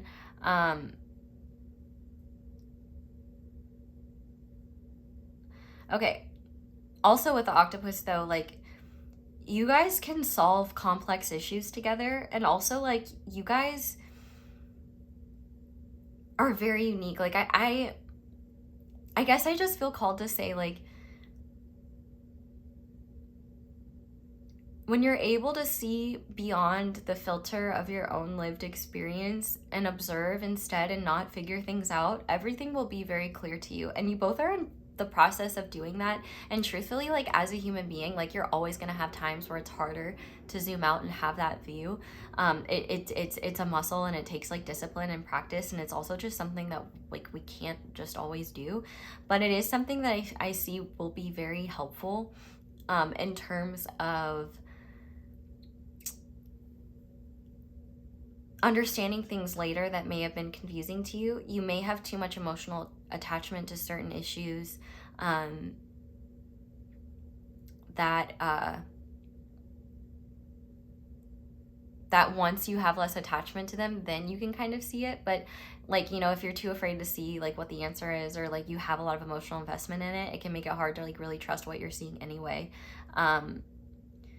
Oh, the name forest, or, like, forest as a setting, could be significant. But we also have happy. So I think that like I think that that's just one core theme of like your connection, is that you guys are happy together. And oh, it makes me think of this song, like, Happy Together. I also think that one aspect of true love that I think helps you know whether it's true love or not is if this person's happiness was dependent on them going their own way, or you guys not being together, would you still want that? Would you want them to be with you and be unhappy, or would you want, like, what's more important, things happening the way you want them to, or for the other to be happy? I think wanting someone to be happy, even if it means that they have to go their own way, or, you know, even if that means that happiness needs to be found outside of you, like, I feel like that's true love. Like, I want what's best for you, even if that's not me. Now, what I would love to reassure you is that I don't think that is the case. In fact, I'm pretty sure that's not the case, because one thing that was very clear is how happy you make them and how happy they are when they're with you. And that's something that they're redefining what happiness looks like, and what expectations they have around happiness. Like, and I think they didn't realize, like, they were so busy living, like, I think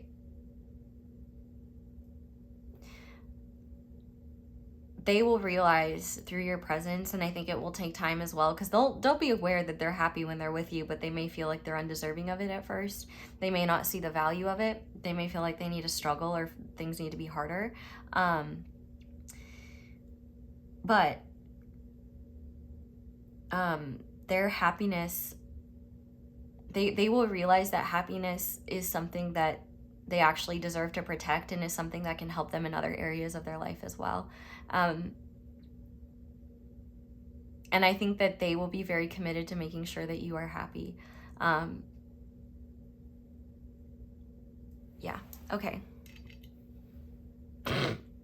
There we go. Talk about confirmation. We also have ticket to happiness. Like, I think that also, I can see why this could be so upsetting too. Like, if you're more aware of what's going on earlier than them, like, if you can see clearly, like, why don't we just spend more time together? Like, why don't you take a break? And like, why don't we go do something? Like, I think that they're going to start realizing sooner and sooner, like, okay,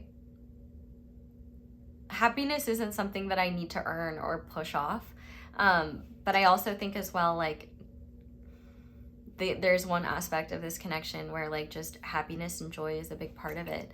And we also have this witch symbol. So Halloween could be significant, or, you know, October 31st.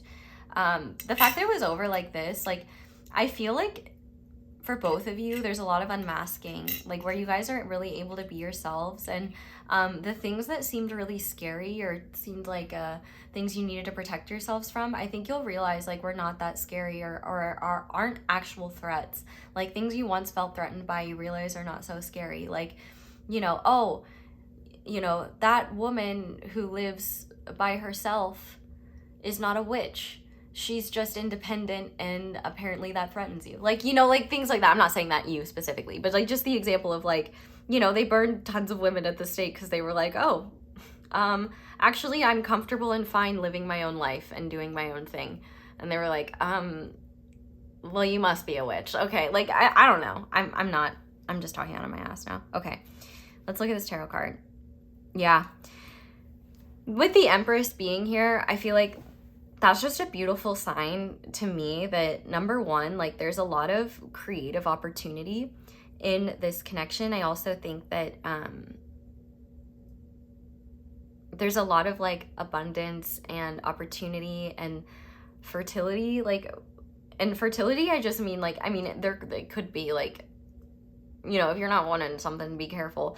But I mean, if you are wanting something, congratulations. But what I am trying to say here is that in terms of how the Empress manifests, she literally attracts. Like, she sits back, attracts, and takes care of her own realm in the meantime. And one big difference between the Empress and the Emperor, you know, the Empress environment is very lush. It really reminds me of this Nine of Pentacles. The more you sit in your own sovereignty and independence, and are in just a state of, like, well-being, well-nourished, like, tending to your realm in the meantime, and, like, you're attracting exactly what you need to you. But okay, you got some little final messages, so let's see those. If you have knowledge, let others light their candles by it. And so I really do think that, like, you have a lot of awareness that you may not see as awareness, or, like, wisdom that you don't see as wisdom. And I think that you just, like, if you're like, sometimes I feel like I'm trying to explain something and I'm afraid that people won't think I'm authentic or real, just speak your truth. Like, just be honest, like, be truthful. If people don't believe it, that's on them. Like, I think one of the hard realities of life is that, like, it doesn't matter how pure your intentions are, or how well-meaning, or, like, how much good you're doing. Like, people that believe, like, people that themselves have impure intentions, or, you know, don't do kind things unless there's an ulterior motive, they're gonna believe that you do that too, because that's what they do. So don't let their projections get in your way. But the numbers we have here are 31, 3, 50, 7, 17, 12. We also have no one grows old by living, only by losing interest in living.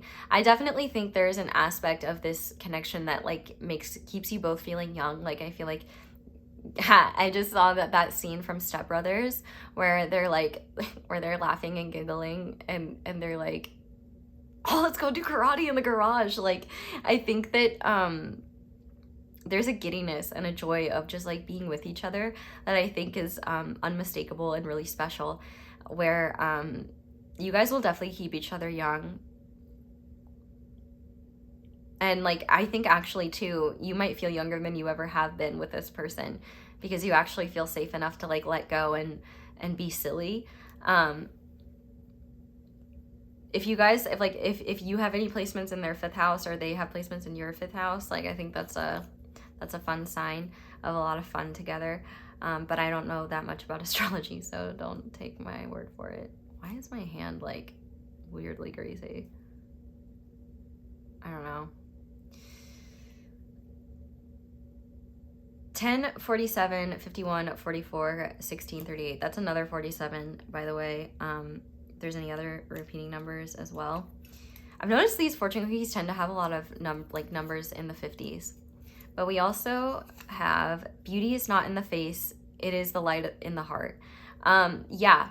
And so when you get insecure and you're like, well, what if there's someone more attractive than me out there? Or what if there's someone that like, you know, stop it.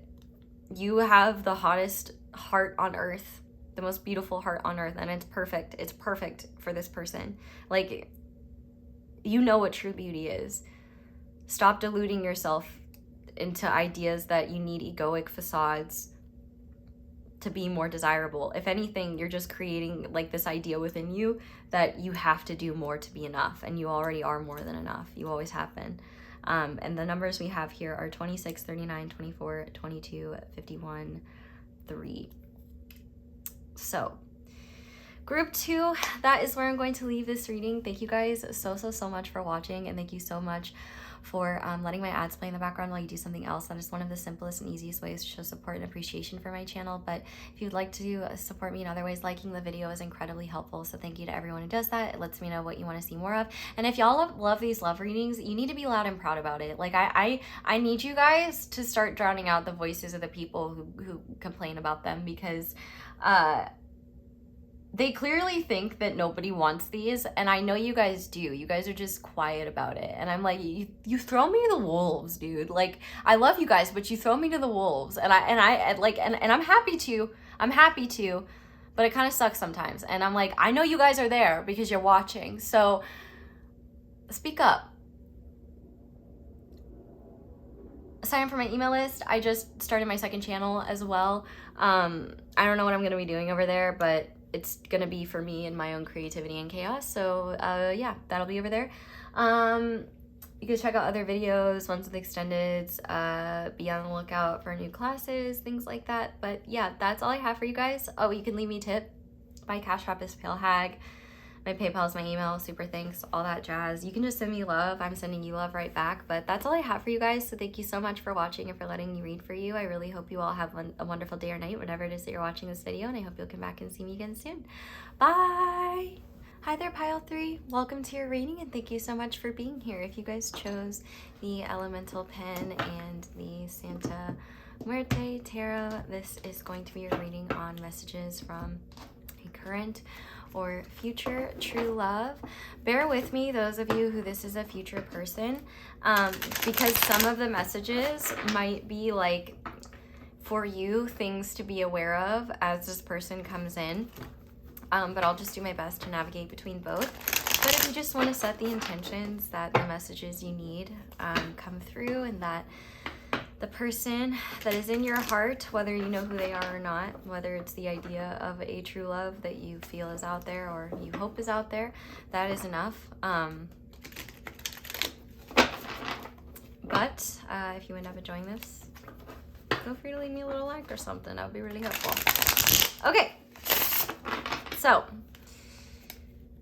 for group number 3, what does their current or future true love want them to know most? I literally just heard, I'm coming, baby. Like, I'm coming. Like, I'm on my way. Maybe for some of you, you're literally like waiting for this person, like at the airport, or like maybe they're literally on their way right now, or something like that. Oh my God, I'm hearing young, wild, and free. Oh my God, I feel like I was just transported back to like 2012. Is it Snoop Dogg? Wiz Khalifa, maybe? I don't know, I feel like it was a collab. Young, Wild, and Free, though, is a song that I just heard. Okay, what else? What else does this person... Okay, we have the 9 of Wands and the 6 of Wands. A lot of fire. What else? What else does this person want group 3 to know? We have the 7 of Cups.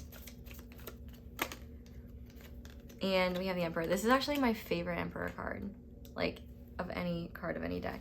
And on the bottom of the deck, we have the Queen of Cups. Wow, this is very powerful and very straightforward, which is very exciting for someone like me, who takes 12 business days to get to the point. Let's look at these clarifiers, though. So we have Scorpio with I Transform.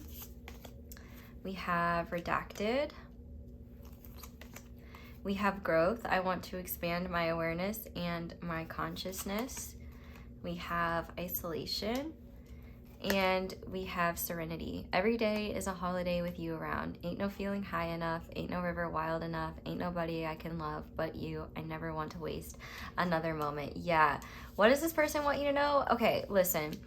I don't know who this person is, but for some of you, if you have not met this person yet, they may or may not have had some sort of psychedelic experience that made them like profoundly aware of your existence. Or I feel like this person always knew there was someone out there for them. Like, I see this Queen of Cups as you, and you don't have to be a woman or have feminine energy, but rather I see it as like the idea of there's someone out there who I know would love me for me. If you've never seen the cinematic classic Barbie Princess and the Pauper, there's one song in it, snubbed at the Oscars, honestly, but I don't want to talk about it. There's one song in it that is like you, If You Love Me for Me, called If You Love Me for Me, and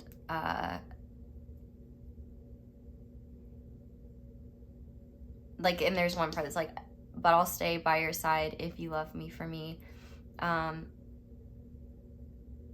I really do think this is someone who's like, if they're already in your life, you probably know how they feel about you to an extent, but I don't think you really know to the depth and level of how much they truly appreciate you, love you, and are literally trying to... If they could be Superman and like fly around the world so fast that they could change time in order to get to you sooner, they would. That's how passionately they feel about you. They get lost in daydreams about you all the time.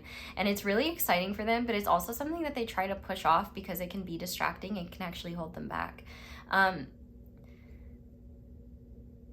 If you haven't met this person yet, one thing you do need to know is that this person feels the same sense of loneliness that you do, where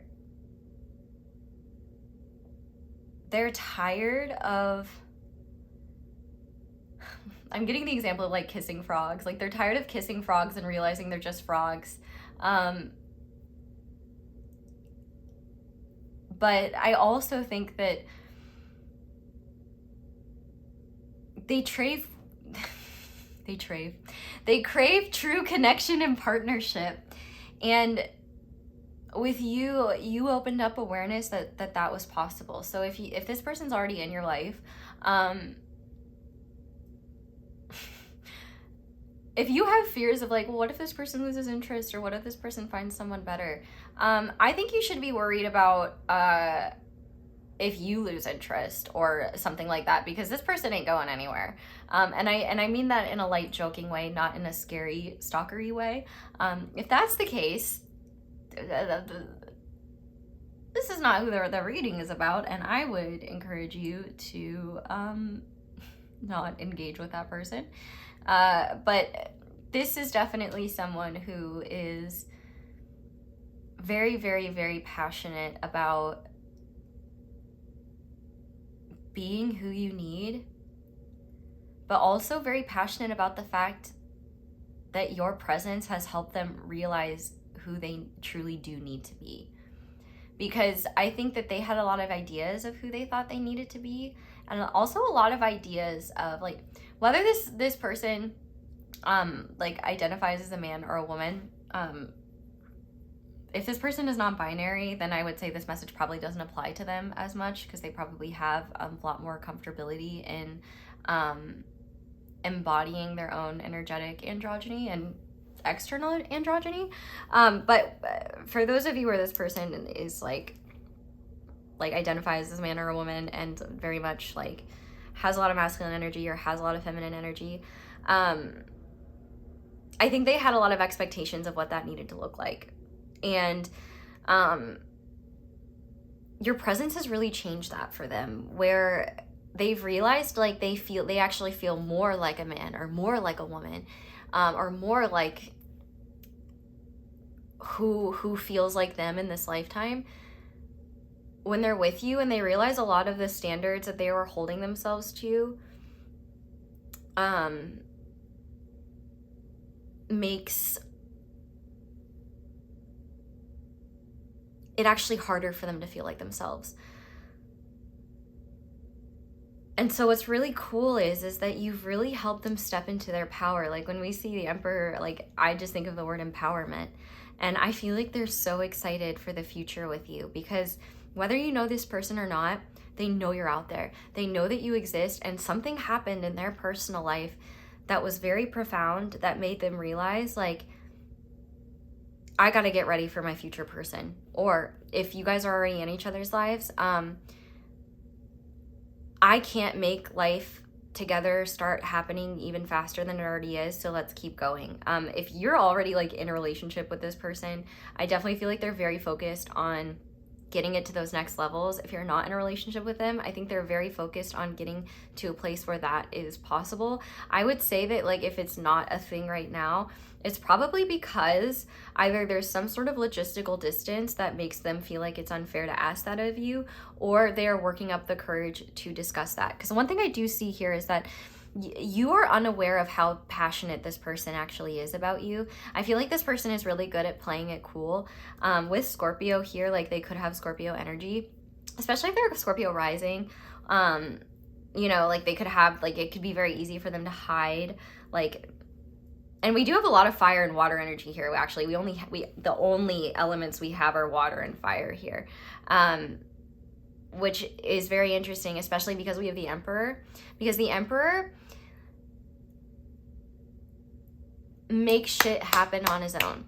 And I say his in reference to the Emperor, not his in reference to your person. I don't know who your person is.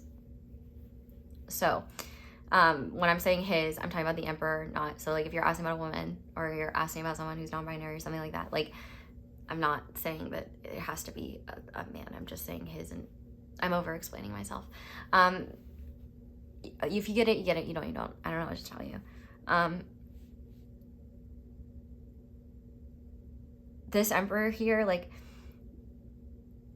they have never been more focused on growth, transformation, and expansion. And they've never been more excited for what life has to offer. Like, you've really, like, given them a new lease on life, where they've realized, like, wow, I can grow so much with you. And also, I'm so excited for what the future holds with you. Like, they have dreams about you a lot. They feel very dreamily about you. But also, I feel like they're really good at hiding their insecurities. And as a result, you may like worry like, oh, like what if they're not too impressed by me? Or like, you know, what if they just don't feel that passionately about me? No. If anything, they are like, they're just channeling all their passions into securing the necessary conditions to make my dreams come true with my group 3. Like that's what they want. Like with this Queen of Cups here, like their heart is already taken by you. Like, and if you don't know them, you're like, well, how does that make sense? Because they know that there's someone out there that is like you. They know that there is someone out there that they are meant to build with.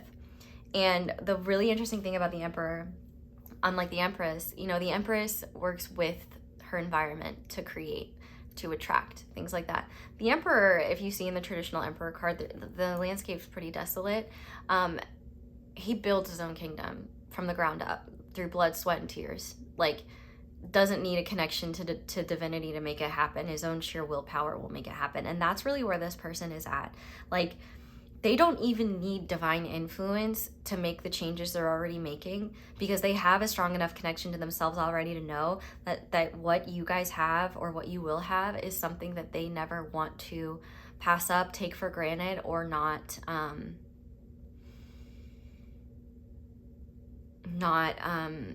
cherish it. Like the fact that we have Serenity here, you know how people use like protecting your peace in a cringy way to like avoid accountability? That's not this person. If anything, the peace that they feel with you, they're like, I would do anything to protect that. I would do anything also to just always have that. The fact that we have isolation here, I think that this person kind of expected to remain lonely their whole life. Like, yes, they like, and let me be clear, like, I feel like for a lot of you, this person actually has lots of people around them. They might be really popular or well-liked, maybe not. I guess that just depends on personality and temperament and extroversion or introversion levels, and levels of confidence and charisma. But I feel like no matter what though, this person is taking like accountability, responsibility, and control of what they need to do in order to be the best version of themselves. And also I feel like they're really excited and empowered by the growth you inspire in them. If you haven't met them yet, like, know that when you do meet them,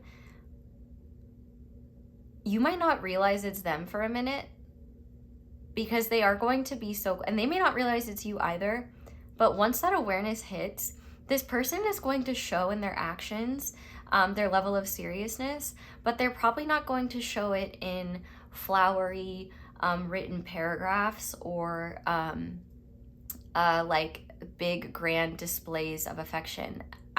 The way that they're going to show their passion about you is, number one, they're actually going to interact with you. The fact that we have isolation here, this person doesn't have capacity for a lot of people in their life, in their world. And also it seems like they're someone who is generally very focused on their own goals and ambitions. But now that their goals and ambitions also will include you, or at some point will include you, they're going to show that by making space for you in their life. So if they've done things like, you know, leave a drawer at their place for you, or they take time to check in with you and they're not much of a texter, like, know that that's like kind of a huge thing. And it's something that they have to consciously do, because it's not normal for them. They're almost obsessive about getting out of the present and into the future, because they just want to spend life with you. I also think they really want to travel with you. Like, that's something that they really want to do a lot more of. And I think they also want to just achieve their ambitions with you. And so if you guys are already doing that, I feel like they love being like your teammate. They love being your partner. They love how powerful you make them feel. And they love that you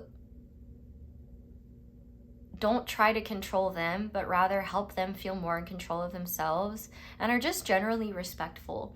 I feel like they find, first of all, there's a lot of sexual chemistry and attraction, so just know that they can't get enough of that, and they might actually be channeling a lot of that frustration or energy into like projects, or just into moving life forward in ways that allow for more space and time to be spent together. But if not, I think if those have already been kind of made, I think that they're really just excited for the future together. Like, and I would also say as well, there are things that they have, like, there are surprises they want to do, and they also have just a lot of fantasies and visions of like ways that they want to spoil you or like treat you. Like, I feel like they also too,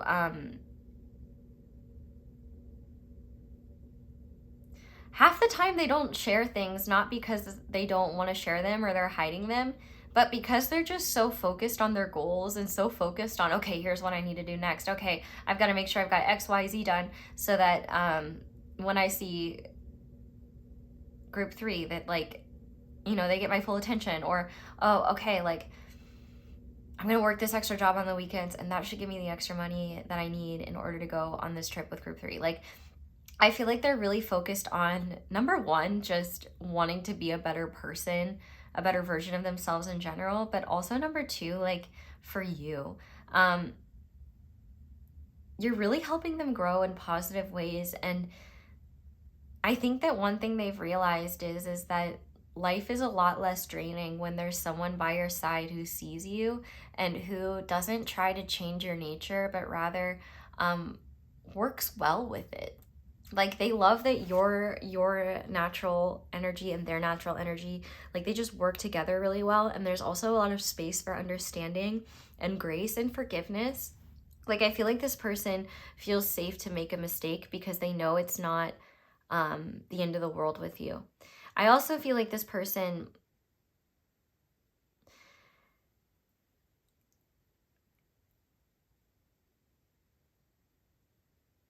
sees you as, like, oh God, don't give me Edward Cullen in my head. Like, I just heard that you're my own personal brand of heroin. Obviously it's a bit of a joke, but I do think that there is just this level of, like, you give this person a passion and a zest for life that they do already have on their own, but you expand it beyond just their own personal goals and their own successes. Like, you're redefining their goals and redefining what they view as success, and you're also redefining what's important for them to preserve and protect and focus on. I also think that if you are very masculine, I think they find that very attractive. If neither of you are masculine and this is like a femme situation, I would say don't take this message. But if masculinity is important to this person, you may be helping them feel more like the man that they need to be, or the woman that they need to be, or just, you know, the person that they need to be. Like, I keep hearing Shania Twain in my head, like, man, I feel like a woman. I feel like, and I feel like there's kind of this fun element of your relationship where you match their level of depth, and because of that, it makes them realize why relationships in their past haven't really worked, or why the love wasn't as true as they thought. Because number one, this person can be really obsessive. And so one thing they do want to speak to is that part of it, like, if you've ever felt like, if you've ever gotten into a discussion or shared that maybe you felt like they weren't paying enough attention to you, or that, like, they weren't as into you as you were into them, that might have, like, really, like, shocked them, because they kind of assume that you can see it. I'm sure the more familiar you are with them, and so for some of you, maybe you do see it more, like, yeah, like, once I was able to spend, like, every day with them, I realized, like, oh, the fact that they were, you know, calling me every night is really significant, because apparently phone calls really drain them and they don't even like to be on the phone. Like, I think you're gonna see that, like, ways in which they were showing how much they care went completely against their nature, and what to you may have just seemed like basic interest was actually extreme interest. But it's only extreme interest from this person because would require them to go so far out of what is their own natural rhythms, and, like, what is easy and sustainable. This person really can get caught up in their own head and caught up in their own passions. And I think one thing that they're really grateful for is that they don't have to hide those with you. Like, they can share what they find fun. And I feel like they realize that they weren't living with you, like, or they weren't living before you. And actually, if you guys are living together, like, they realize that like, they were living life at a very subpar quality than after living with you. But also, if you haven't met this person yet, this person, like, they feel your presence, and they also feel like there's got to be a greater truth out there. Like, there's got to be this person out there, because, like, I feel them so deeply and I feel them so strongly. Like, this person feels like you are the only person who has ever been able to match and meet them at the level of depth that you can. Like, and being able to be seen in those ways has made them realize, like, oh, it's not that I'm just a loner and that, like, I just prefer, like, to be on my own. It's just that I've been in all these environments where connection and communication have been kind of exhausting, because I'm always just, you know, meeting people at their levels. But also, you just make this person want to be the absolute best version of themselves. And if you, like, I think that they're just very grateful for your presence in their life. Like, you bring them so much peace, and at the same time, you make them feel so much more confident in themselves. You really help them shine. If this person has Leo placements, I will say, like, any praise that you give them or any support, it really, like, gives them the, and they don't even need to have Leo placements, actually. That's a bit silly for me to narrow it that way. But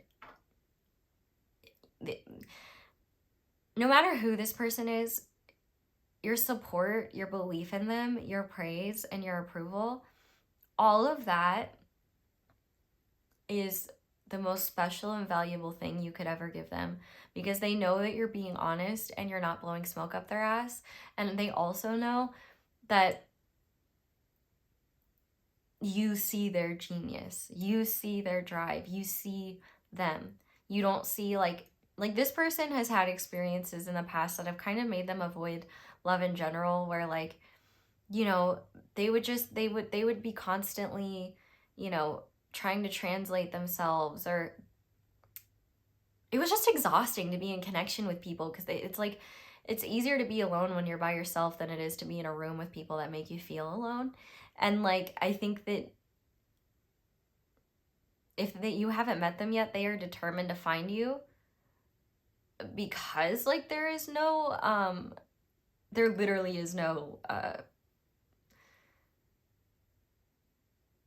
like, they need deep connection like this, like they need oxygen. And I think they've realized, like, I can't try to breathe carbon dioxide anymore. Like, I need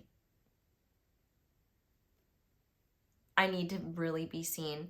I also think as well, like, they can be scared of their own tendency to be obsessive or be intense, but they've realized that intensity and that obsessiveness is actually a gift when it's channeled into the right things and when it's inspired by the right person. Like, I think that they're just honestly obsessed with your existence, and, like, obsessed with the idea of either finding you and meeting you, or obsessed with the idea of the future you guys can create together, and obsessed with making it happen. Like, I think they're a lot less in the dreamy stages and a lot more stop sitting here dreaming. Like, go file your taxes, like, go renew your passport, like, go update your vaccinations. Like they're just, like, they're literally, like, go do everything in your power and control to make more fun and peace happen. Because, man, like, they just, knowing that life can be as sweet, that life could be as sweet as what their heart is either telling them, or what they now know to be true because you're in their life. Like, they just want to thank you for, like, existing and being patient with them. And also, just, they want you to know, like, they'll never stop trying to be a better version of themselves for you, and they'll never stop trying to be a better version of themselves for themselves. Like, you make them want to be, like, you just make them want to be more than they ever wanted to be for themselves. Like, they want to make you proud, and they also want to make your dreams come true, and they want to they literally want to give you the world. They want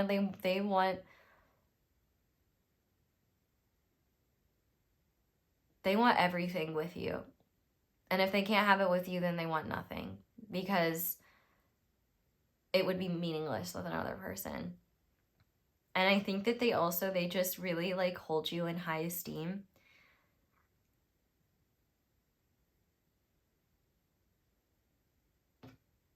And I think however long you've known each other, if you do know each other, like the growth that they've experienced with you has been far more profound and also enjoyable. Like, I feel like that they would also say one beautiful thing about this connection is that they haven't learned through hardship. They've learned through joy and peacefulness and fun and chaos and confusion and exploration and curiosity, and that is so much more fun to learn from than anything else.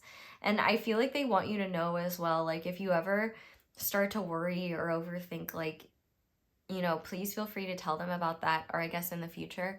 But also, I think there is a greater message here that their actions will show you how they feel far better than they could use words to describe it. I think that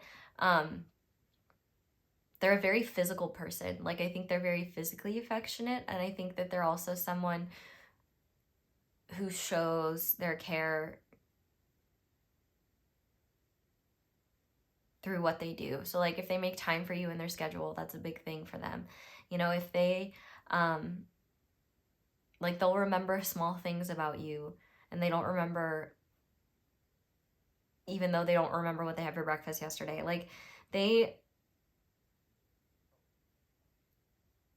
is obvious when they care, and it might not seem obvious if you're not familiar with them, with them and their patterns yet, but it will start to be seen. And also when they know what makes you feel good and like what makes you happy, like, they will do that.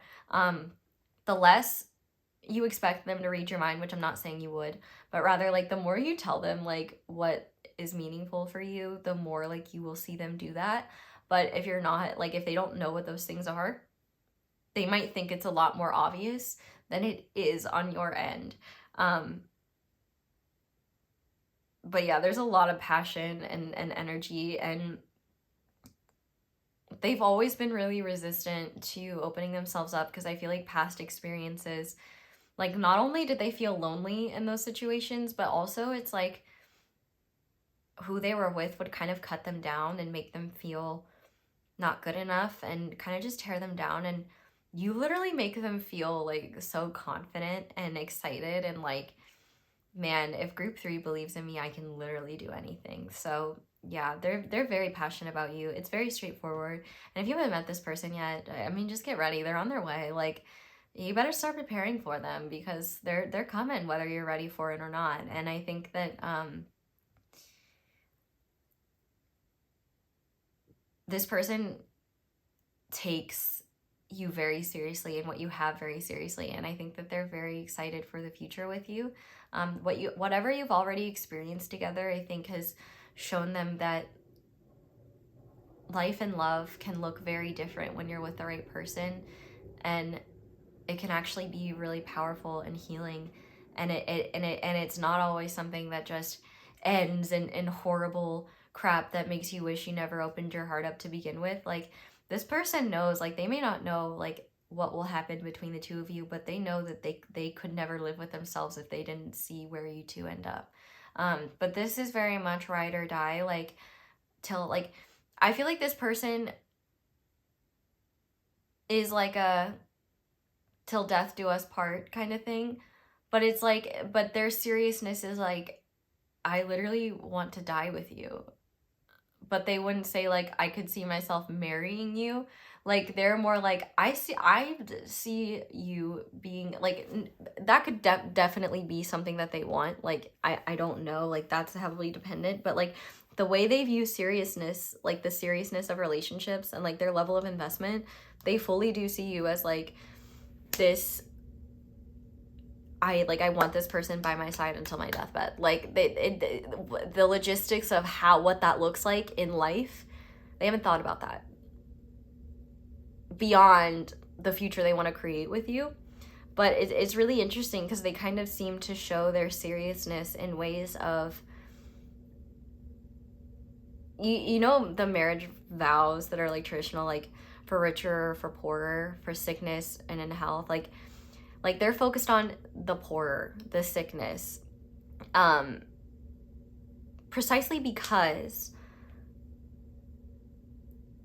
they're someone who will weather the storm. Like if like I said, they're ride or die. Like they're someone who will weather the storms with you, and they want someone to weather the storms with. In fact, they're less comfortable in the flowery, more joyful, light, peaceful aspects of life. It's actually only your presence that's made them feel like they can open up to those more, because those experiences really weren't that rich when they were experiencing them on their own, because they felt disconnected and isolated, and it's just like, what's the point? I think this person is a lot more comfortable traversing challenging and difficult environments, and dealing with hard or tragic circumstances. That's their forte.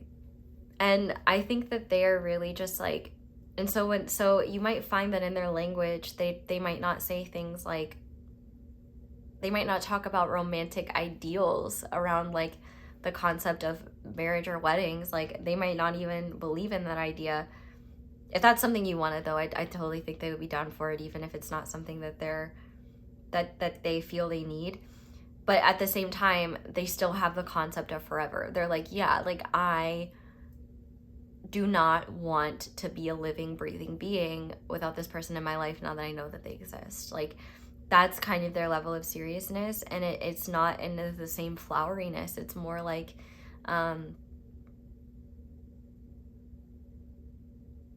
I would hop into,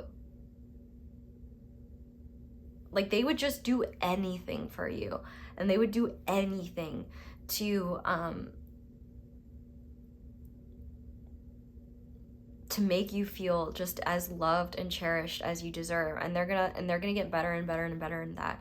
And like the only thing you should be really afraid of is how well they're gonna know you, because first of all, it's gonna be confronting when they can call out your patterns and shit, for both of you, because both of you used to run around circles around your previous partners, and now you've met your match. So that's gonna be fun. But also, yeah, there's just an exciting, beautiful energy here where it doesn't matter how long you guys have been together. Like they're still just excited for more. You can call them Britney Spears because they want more. They want more of you. And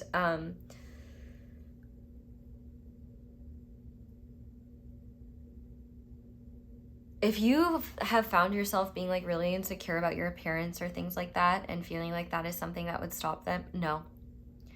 Actually, if anything, they would be offended that you thought that.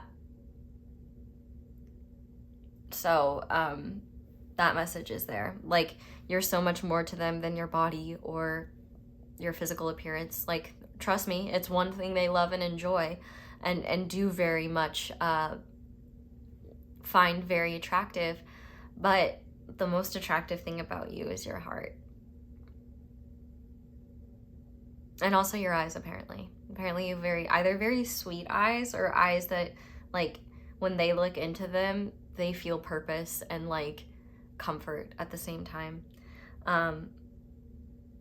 They hope you're really proud of them. And actually, too, if we look at this, like, the Knight of Wands going to the Emperor, I feel like if you've known them for a while, there is this message of, like, I hope you're proud of me. Like, I hope you've seen my growth. Like, if you've known them for a long time, I think it's evident through their actions that they, like, even if there have been mishaps or conflicts in the past, like, they've taken them seriously and grown and changed. Like, they haven't repeated behaviors. So if the person that you think this is constantly being hot and cold with you, never changes, says they'll change, never does, isn't actively showing you that they make these changes, and isn't actively showing you how they are creating more space for you in their life and their world, I hate to break this to you, but I don't know if this is the person you think, like, if the person you're asking about is this person. However, I am happy to report that if this is your reading, this person is out there. It may just be a matter, though, of taking a step back and looking really honestly at the person that you think this is and say, do their actions, because if this person sends you flowery paragraphs of promises that never hold up, if this person says they're gonna change but they don't do shit, if this person, you know, acts all obsessed and then, like, you know, is flaky with you or weird, that's not this person. Because I promise you, this person, like, they may not always be able to follow through on plans, but I feel like that would always be something that was out of their control. You know what I mean? Like, this is someone who, when they make a mistake, they learn from it. And they also take accountability. And they don't make excuses. And they also don't feel sorry for themselves. So if the person if a person you had in mind throws pity parties for themselves, or like trauma dumps on you and kind of expects you to just be like, oh, like, it's okay, and like hold them and be there for them, it's not this person. But I want you to know that this person is out there for you, and this person is going to make you so happy that if you did ask about someone who is not fitting this,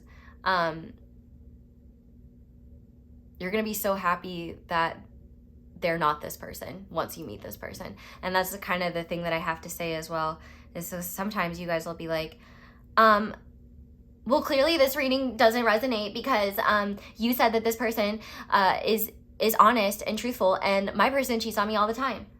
Dude, that's not the reading's fault. Why are you with someone that cheats on you all the time? Like, with peace and love. Like, I mean, like, I get it. I understand loving someone, but, like, love yourself enough to have more respect. Like, you are a whole damn package. And if someone can't see that, like, kick them the fuck out. They don't deserve to be there. They don't deserve to be around you. Stop begging for scraps from a fucking dog when you could have, like, just the actual love that you want and are looking for, that you've been trying to squeeze out of this, like, this person who is clearly incapable of giving it to you. Just love yourself enough to say no to that. And accept the heartbreak that comes with that. Because the healing that will come from the person who this actually is, oh my God, it will transform your world. And for those of you that know who this person is and know exactly who I'm talking about and know that you're not in the group that I just addressed, I apologize to the group I did just address, because I did start to feel that some of you were starting to feel like this reading wasn't for you because, like, who I was describing is not matching this person's behavior. But this reading is for you if, like, it resonates in terms of, like, what you want. Like, this is out there for you. And the person that you're hoping you'll get it from, who only gives you, like, lint and the bare minimum, if even that person is in the way of you getting this. And if that person is meant to be the person who gives you this, they clearly need some time away from you to realize that they need to grow and change if they're going to be worthy of proximity to you. Because right now, like, if you're asking about someone who does not fit everything I'm describing, but does fit what you want, and you're like, I don't know if this is my reading. It is your reading, but it may not be your person that you have in your mind. It may be someone else. And that might be confronting and that might be scary because you don't know who that person is. But the thing is once you do, you'll be like, oh my God, I can't believe I used to be afraid of losing XYZ. Like, if I knew then what I know now, I would have said see you sooner. Like, yeah, and I guess I'm sorry too. Like, that's probably 5 years of pent up, like, you guys are blaming the reading when it's like, no, I think you're aligned with that energy, but you're expecting it to come from a source who isn't capable of giving it to you. And some of y'all, I just want to be like, you deserve so much better than that. Like, some of y'all, I want to be your mama, and I want to sit down and be like, wake the fuck up. You're worth more than this. And so if you know who this person is, I can guarantee you can confirm that that's the case. And I would love it if you would share what you realized you didn't have to beg for or ask for after this person came into your life, if you do know them. And you know what? If you're in the group that I just addressed and you're really afraid, feel free to talk about that. Like, it's so real. I know what I'm asking of you is a lot harder than what it sounds. Like, I know it's confronting. I know it's scary. Like, I know that, like, it hurts and it's hard. But what hurts more? Recognizing that you're not getting what you need from someone, and recognizing that that someone and choosing to hold on to them out of fear of what if nothing better comes along, or what if I'm not worthy of more, or I'm afraid of what my life looks like without them. And in turn, missing out on what your heart truly wants and knows is out there, or dealing with the pain of saying goodbye to someone. If this applies to you, if the someone that you were asking about does not apply to what I'm describing, but what I'm describing applies to what you truly want and what you're hoping for, the only way the person in your mind has any hope of being this person is if they actually grow and change and show you that. If they actually transform and they and maybe that's in the future for them. Maybe that's the discussion that needs to happen. But if they're incapable of it, that's not a sign you're unworthy of it. It's a sign that they're just not the source that can bring that to you, at least at this time. And in fact, maybe when you meet the person who can, if you haven't met them yet, any desire or attraction to the person that you hoped this would be completely dissipates, and you're like, oh, I see now why that wasn't working. And you'll be so relieved, and you'll be like, thank God I didn't spend another minute trying to, it's like trying to milk a rock, all right? That's a rock, not a cow. It doesn't have udders, okay? Like, you see what I'm saying? I hope so. Point being, though, a lot of you know exactly who I'm talking about, and this person is in your life, or you know exactly who I'm talking about, and you know that the person maybe you hoped this was isn't them, and so you're like, okay, I gotta do some reflection. But for those of you that are like really thought it like had a specific person in mind,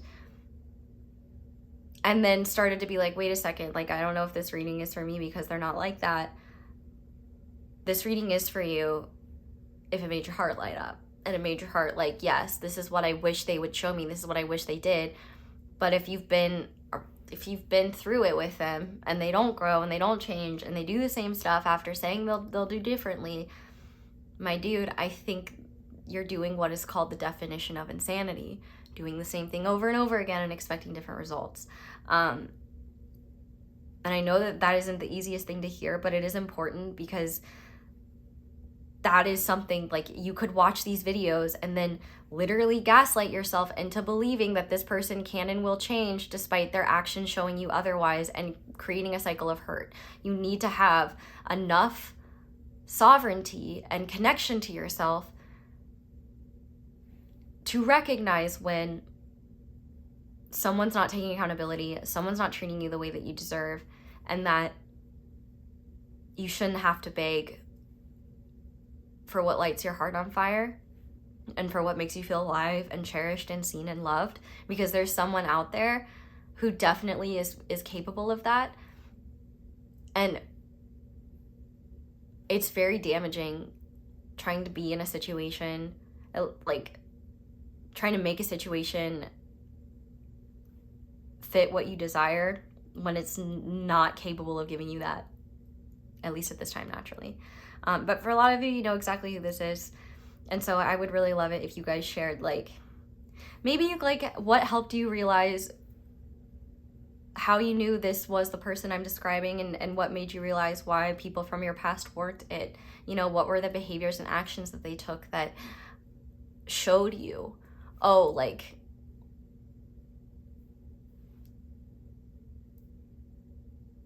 no wonder this didn't work out in the past, because like this person didn't even have the desire for this. Like, and you know, and that's the thing, is like, this person right here will never make a false promise.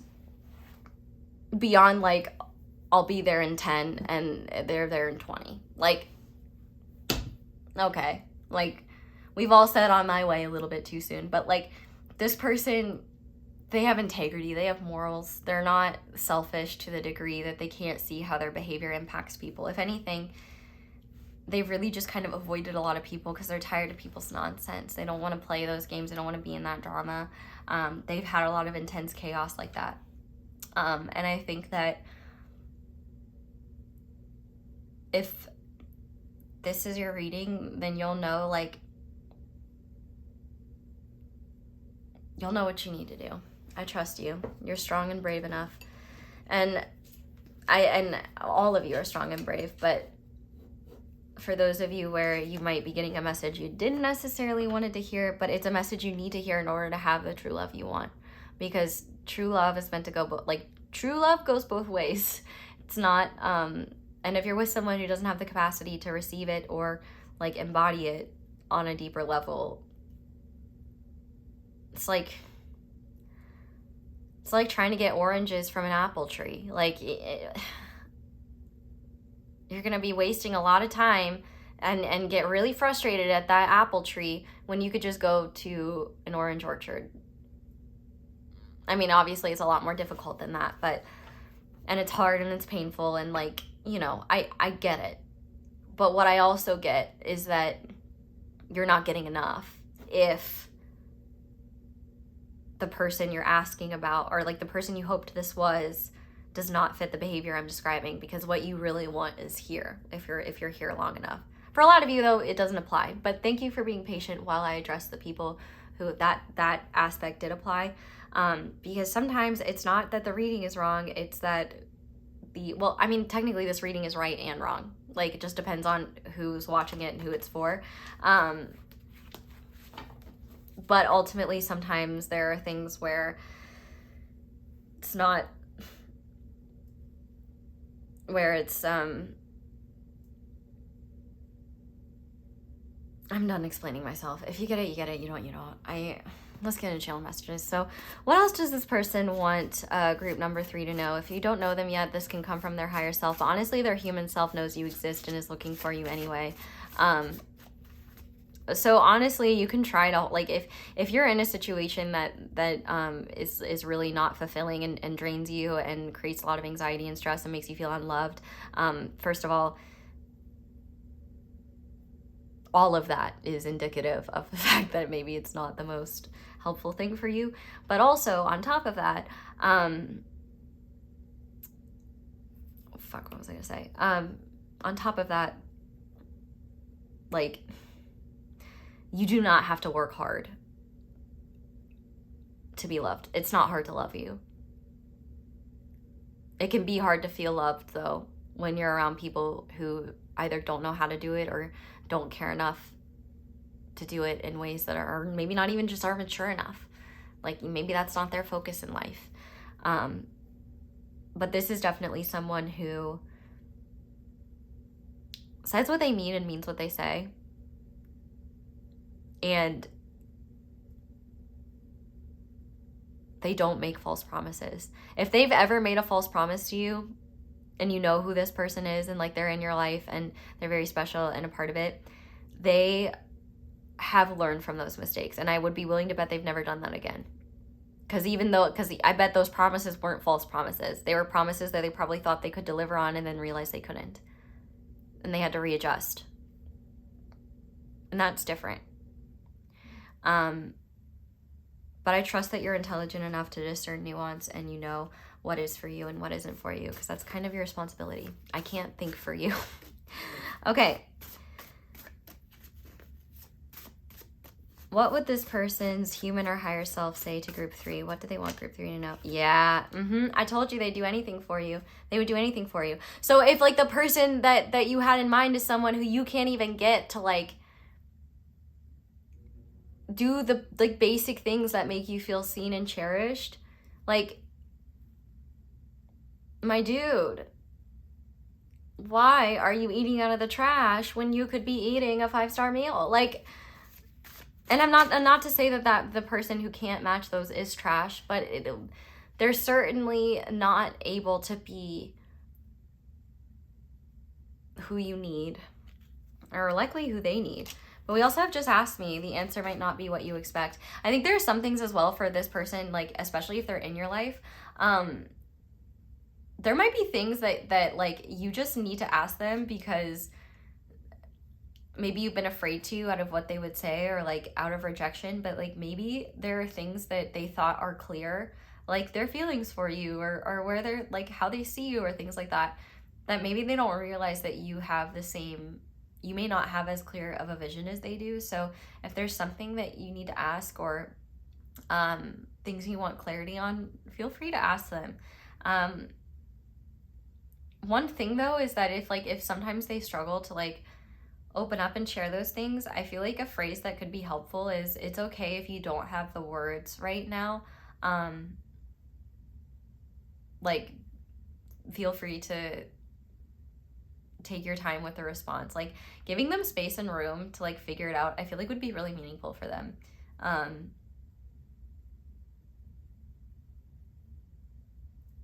Yeah, if this person is who I'm channeling, they absolutely adore you. And if that isn't evident by the way that they look at you, and the actions that they take and things of that nature, there is someone who will. So if you're settling for someone who either doesn't, won't, or can't,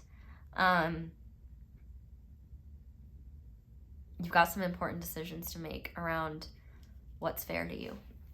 Okay. What else? I'm playing hard to get. So yeah, I think there's that too. Like, I feel like they don't want to appear too eager. Because like they almost like they don't want you to know how wrapped around their figure you really are.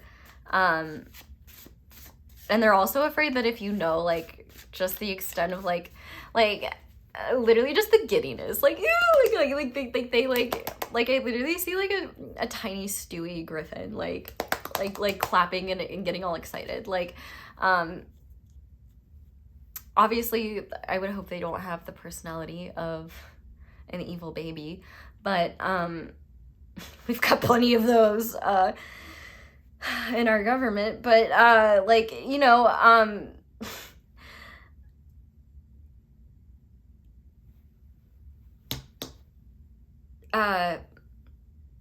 point of what I was trying to say is like they just try to keep it cool. Like they just try to keep it cool because like they are so not cool on the inside because they got the hots for you. Okay, what else? Soul searching. Yeah, like I really do feel like you've given them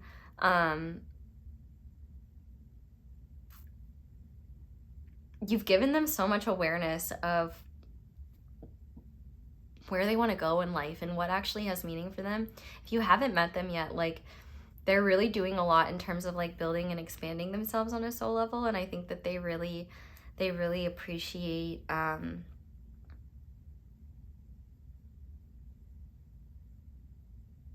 like they have this feeling of comfort. Like if you haven't met them yet, they have this feeling of comfort, like they know you're out there, like they can feel your soul, and they're very grateful for that. Anything else? Look at the bigger picture. Yeah, so I feel like in general, you might feel like, oh my God, like when is this person gonna come? Like they're taking so long, or like, oh my God, like I don't want to have to wait, or like, oh, like I really want me and this person to be here in our relationship and we're only here. Like you're getting there. It's just taking one step at a time. And I think also, if you are in a situation with this person where like you're still trying to like, whenever you feel confused or uncertain, try to zoom out and look at the bigger picture and ask what's really important here. And that will make temporary emotions and like temporary worries or anxieties feel, number one, a lot less powerful, and number two, it might help you be a lot more aware of what is and isn't like a concern worth mulling over. Like, yeah. on the back of the deck, we have I'm afraid I will hurt you. So I do think that one thing you will see with this person is that, like, if they can't make a promise, they're not going to make it. If they can't, but at the same time, they probably won't tell you no. They probably won't say anything until they have an answer. Sometimes they don't have an answer, and so sometimes you'll have to pull it out of them. But it's really because they don't want to disappoint you, and they do want to be able to do the things that make you happy, because being with you makes them happy.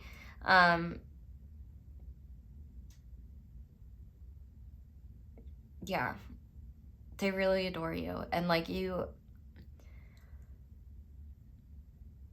and if you know who this person is, like, that should be evident. And if it's not, maybe it's because the way that they show it hasn't been evident to you, because the way that you feel loved is different, and maybe that's something you're coming to awareness of, and so you guys can, like, create new avenues of expressing love and care. But I definitely think for a lot of you, like,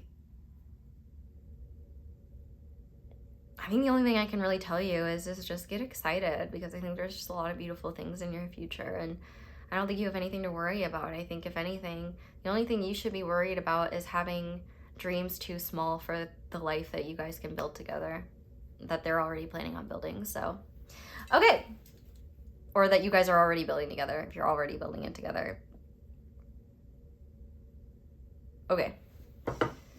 So, let's finish off with, we're just going to look at, like, letters, numbers, charms, signs, symbols that could be relevant to you or this person. Which naturally we have a lot, but this 8 of Wands just popped right out. So trust, like, this is definitely someone who, when they can take action, they do, and they like to make things happen fast. So, best believe if you haven't heard from them in a minute, like, you're going to hear from them soon. Or, like, if they're supposed to be coming your way, like, they're definitely on their way. Lots of different things here. With the 10 of Pentacles, though, I think even though, like, this is, like, a very exciting and very fast-paced, you could meet them on the 8th or on a Wednesday. And I just saw, too, like, these 8s as well. So, like, trust me when I say that, like, you can't miss this person. They can't miss you. And with the 10 of Pentacles here, I definitely think you guys, like, this person wants to build something solid from, like, that is very abundant. Like, there's a lot of abundance here. I mean, we've got lots of money stuff here as well. And I think one of the things that they will love about your connection is that it's easy. Like, they don't feel like, and the way in which it's easy is that they don't feel like they have to translate themselves. And, like, you guys have similar interests, and maybe not even similar interests, but, like, you guys have fun together. Like, that's really, like, you guys have fun together, and you guys are friends. True, real friends, beyond other things. We have another Z. Maybe the band ZZ Top could be significant. This person could have similar sleeping patterns to you. We have, is that another Q? Or is that an O? I really can't tell. I think it's an O. I don't know. We have a U. So Oklahoma University or Ohio University. A could be significant. EU. So one or both of you could live in the European Union. We have a 2 and a 0. Queensland. Someone could live there or be a significant place. We have an I.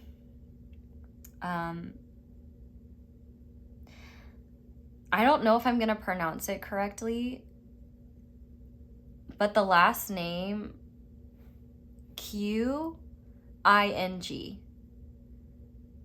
don't know if that's King. Like, I don't know how it's, like, actually pronounced, but I believe it's, like, a Mandarin or Chinese last name. I don't know. I apologize, but I heard that, like, last name specifically. And I feel like that also used to be a dynasty at some point, but I could also be completely wrong about that.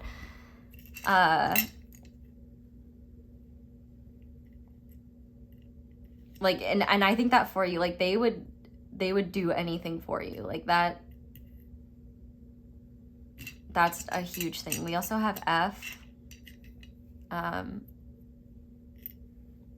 So, well, fun. If there's an N here, I would hope that that's there, but I think that's a W. I can't tell if that's an M or a W, so we can just do both there. And we have A. So, oh, what's up? That I just heard. So like the phrase like what's up, like that could be significant in some sort of way. With the Eight of Wands and the Ten of Pentacles, though, I think one thing that will help you know that this person is it is like your life goals seem to align very beautifully, and also I feel like one thing about this person is that they can handle your family. Like, if that's a concern that you've had in the past, like you've had like partners, but you're like, yeah, but they couldn't handle my this person can handle your family. So there you go. The year 1988 or 1984 or 1982 could be significant. August 8th, the Lionsgate portal. Like, abundance is definitely a key feature of your relationship, considering we've got like, what's on this? Is this Canadian? Yes. So this is Canadian, so Canada could be significant. Edmonton specifically, because that just came to mind for whatever reason. Someone could be a flight attendant or like a pilot.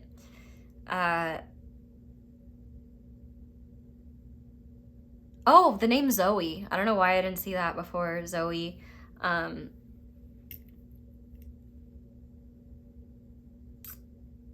This person could refer to cops as the fuzz.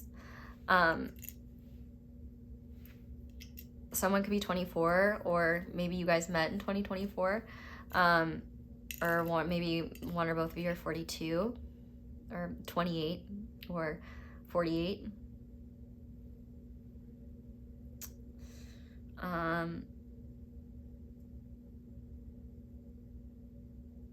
I see the word waif. I don't know, a lot there.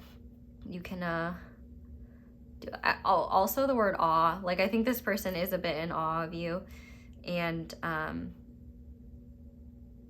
yeah, definitely a relationship where you guys have a lot of fun. Oh, and I see the word quiz. I feel like this person, like, they remember the important things about you. Anyway, we have this bat. So bats could be significant. I don't care if my best sucks. I'm doing it anyway. That's a thing. Like, that's a difference between like who this person is and who this person isn't. Like, if this person is going to do everything they can to make something happen, even if they know it's not enough, and even if they know that's all they can do, they're still going to do it because that's all they can do in that moment. A sign that this is not the person that we're talking about is if they're not effortlessly amazing at it, or if it's not effortless to do and makes them look good, then they're probably going to find every reason why they can't. And the only way that the latter half could be this person that I'm describing is if enough time and things happen to where they change. And ultimately, it's not your job to change them, and it's not your job to stick around and see if they will. But yeah, we also have a domino here. So the number 6 could be significant. Domino's Pizza could be significant. I don't know why, but I met a lot of horses named Domino. So a horse named Domino could be significant. Like, I met multiple horses named Domino. Oh, well, they all have been black and white, so maybe that's why. It's like mildly more creative than Oreo. But definitely, I think that this person will help you see things more clearly where you didn't have answers before. This person could play Polytopia, because this is a pin from Polytopia. But also, you guys could be like, one or both of you could be really into fantasy stuff, like Lord of the Rings, or I don't know, what's that called? The Fourth Wing? I've heard that one. I hear there's lots of books with dragons and stuff. So like that could be significant. Mystical things of any kind. This also just kind of makes me think of Pisces energy as well. Like you guys could both have, oh, maybe you guys like to cosplay or do like, what's that called? LARP. Maybe you guys like LARPing. Okay. We have another little coin thing here. So I definitely think like this relationship for both of you is really great for your wallets. Like financially speaking, it seems that there's a lot of, University of Washington, I just saw that. Oh, Arlington, Virginia is also something that I heard as well. Sorry that most of my, like, oh, New South Wales, but also Wales. University in general could be significant.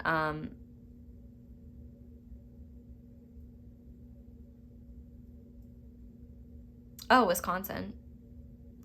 Yeah, sorry, but my American brain is better at American geography. I'm trying to think though of other places in the world.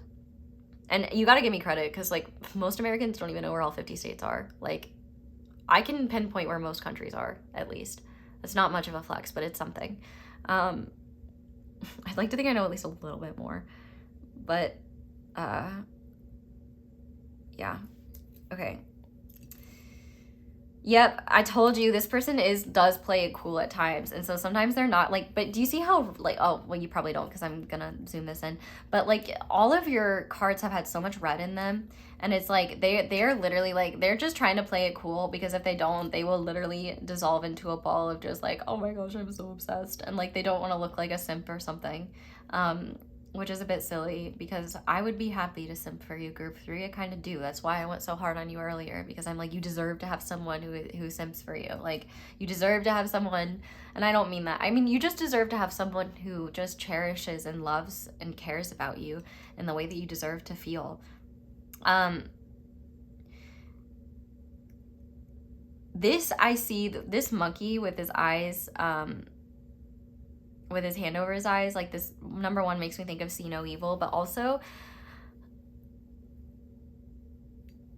if you're trying to bring this in, the worst thing you can do for yourself is consume anything or be around people that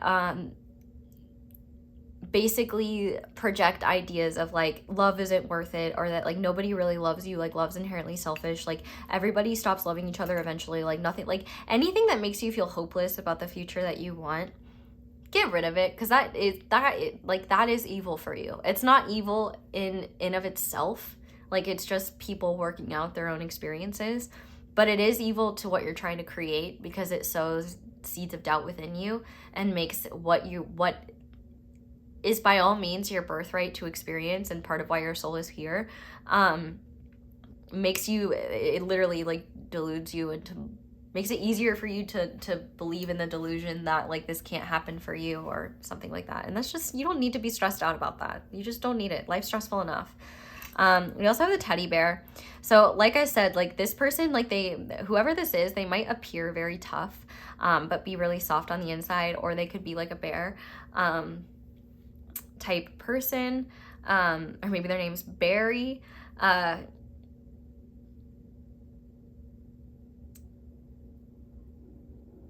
or the name Theodore or Theo, Teddy. I would also say as well, like you guys will have a really strong inner child connection, and one key aspect as well is that there's definitely going to be fierce loyalty and like protectiveness on both ends. So like if you feel like, you know, so if someone like isn't concerned about your safety or like fiercely or shows their loyalty to you, like, and you've communicated those are things that are important to you and they're not there, that's maybe something to pay attention to, is like, maybe this is a red flag. I don't know. Okay, we also have this little guy from Up. So number one, a relationship that lasted till death. And you know, that's the crazy thing too, is like Up is literally about doing things in life that you held off. So I definitely think one thing that for you guys, like one pivotal part of your relationship will be like doing the things you guys have put off and really like living life to the fullest instead of just waiting for it to happen. I think that this person is either in the process of making that happen more now, or they will be. Yeah. But also though, the fact that this movie is up, like I think that together there's nowhere to go but up. Like I think that you guys are going to like just continue reaching higher levels together that really surprise you. And we also have, I myself am anxious and confused. So I think both of you can be guilty of dealing with that. But for you, you know, if you're anxious and confused and you don't know what to do nothing. Like, you don't need to do anything to make this situation happen. Like, if this person is already in your life, you guys are already doing great. Like, you know, you guys will work things out as you go, and you'll do that according to your free will, and like, you'll be fine. If you haven't met this person yet, you're fine.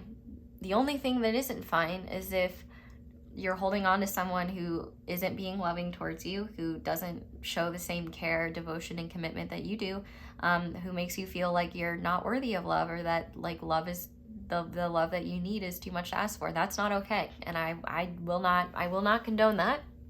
And if that is what makes you anxious and confused, I think there's clarity just in that awareness. However, if you're worried like how is this person gonna find me, they're gonna find you by not being in your head, being anxious and confused. They're gonna find you by you living your life and not overthinking it. You guys also got a lot more charms than everyone else did, so you better not tell them. And if you're from the other groups, hi, sorry, that wasn't intentional. I still love you guys. But if you must choose between two evils, pick the one you've never tried before. And that is once again where it's like, there could, like, beyond writing, don't settle on my forehead. I don't know what clearer sign you need to know that there is more out there for you if what's in front of you is not giving you enough. And after like you've tried and tried, maybe it's not you. The numbers we have back here are 4, 56, 12, 45, 50, 54. And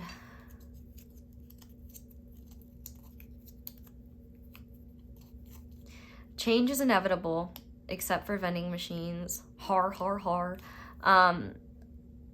That's a thing too, like what you're holding on to as well, if it's not an aligned situation, if it's not with this person, because first of all, with this person, you don't need to hold on. Like, in fact, I think you'll feel this sweet relief of like, oh, yeah, like, this fits. So like, you know, if you're holding on to something tightly that you're afraid to let go of, that you feel like is maybe not this, and you know it, and you're afraid of that, know that you can continue to do that. Like, but it probably won't,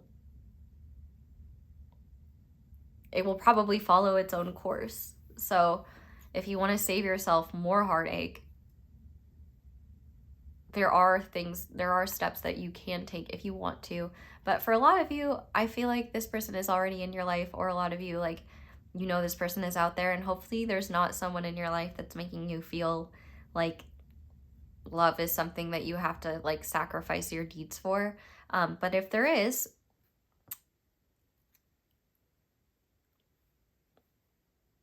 you know how I feel. Numbers 19, 4, 27, 10, 7, 16. Education is one's ability to meet life's situations. So this person could be like, maybe they're very intelligent, but maybe they like never finish their degree or something, which is great, which is fine. I mean, it may not be great in terms of like jobs are like, no, you need to have a degree, but like, you know, beyond like, many people are educated idiots, okay?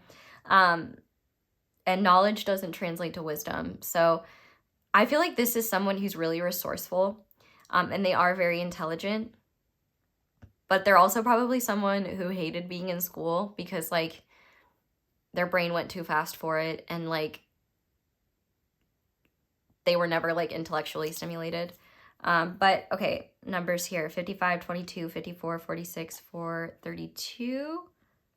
And I think there's one more. I would be so sad if I didn't read that to you. Never depend on others to make you happy. You can do it yourself. And that's the thing, like with this other person, like even if they're in your life, like they're not going to be your ultimate source of joy. Like nobody can be that for you. And if you're like waiting for this person to show up for you to be happy, or waiting for things to like be where you both want them to be for you guys to start enjoying your life, I feel like Spirit's saying like stop, you know, like you can start enjoying things now. Like if you already know who this is, like if you guys already know how you feel about each other and you guys are already working towards building a future, you should be so happy that like you've gotten answers that probably a past version of you has ached for. And I think the excitement of what's next and new curiosities might have overridden the opportunity to feel fulfillment and joy about the answers you have gotten. So maybe look at where you're placing your happiness and see if that's the best place to put it. But the numbers here are 51, 55, 26, 21, 50, and 3. Why do all of these have 50s? I don't know. I don't get it. But all I do get is that we are at the end of this reading. So group number 3, thank you guys so much for watching. And thank you so much for letting my ads play in the background for at least the first 30 seconds. That is one of the simplest and easiest ways you can support me and support my channel. So thank you to everyone who does that. But if you'd like to support me in other ways, you can like this video, comment down below, let me know how it resonates, subscribe if you haven't already. Click that little notification bell to be notified whenever I upload a new reading. You can check out my merch, my social media. You can check out just other videos.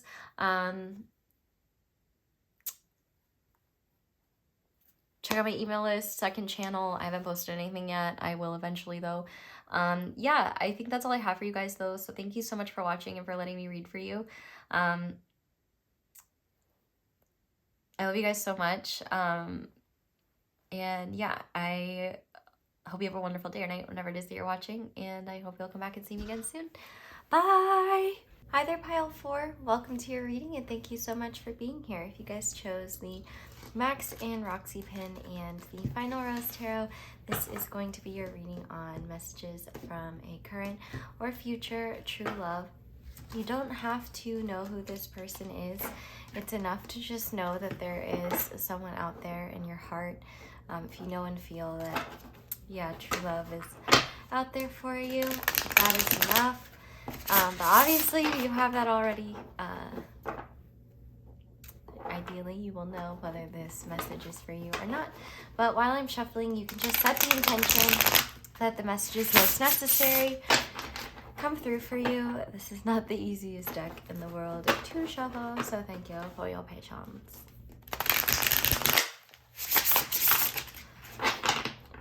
Okay, so full breakdown of the reading in the intro, but we're just going to go ahead and start by asking group number 4's current or future true love. What would they like group 4 to know most at this time for their highest good, please? Okay, we have the 9 of Pentacles.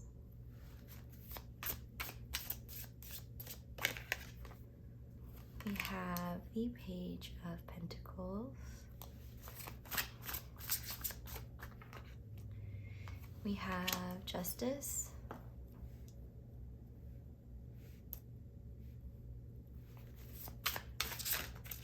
What else? We have the Wheel of Fortune.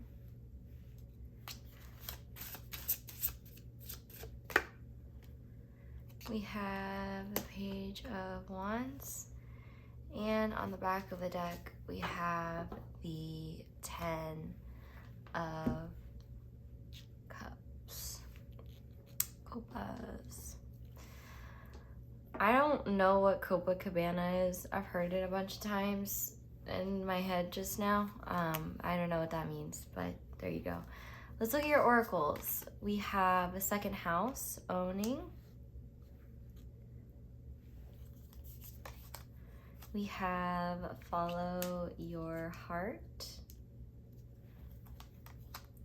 We have relationships. I'm attracted to those people who serve my higher good. We have completion. And we have self-loathing. I lie and I'm a cheat and I overdrink. I tend to overeat and I'm just living for the weekend. I'll do what I do best. I'll show you how to lose. Well, there's a lot of contradictory information in this reading. I feel like this is a giant thank you.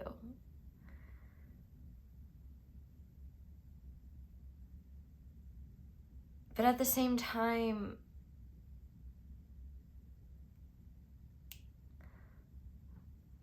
I feel like this is a message from your current or future true love to not worry. If you know who this is and you guys are going through like a difficult time, and I wouldn't even say together, but just like in life, I do think one thing they want you to know is that they're so proud of you. You've really inspired them to get their shit together. And honestly, I feel like the words in this may be less relevant for some of you. But for others, maybe you walked away from this person at one point and it really inspired them to get their ish together. Especially with the second house being here. I actually feel like there's a separate message here, and it's not related to love. It's actually related to either a financial goal of yours that you have, or a goal that you have that requires finances in order to like make the goal happen. So like, for example, like needing like a down payment for a house, or needing like an investment for a business, things like that. I feel like they want you to know that they believe in you and they know that you're gonna do it, and they're really proud of you. With this relationships here, I'm attracted to those people who serve my higher good. It's possible too, you could be in a position where, what's underneath this 10 of Cups? Yeah, the 6 of Swords. It's possible, if you guys don't know who this person is yet, I feel like they are asking you not to settle and not to lower yourself for someone who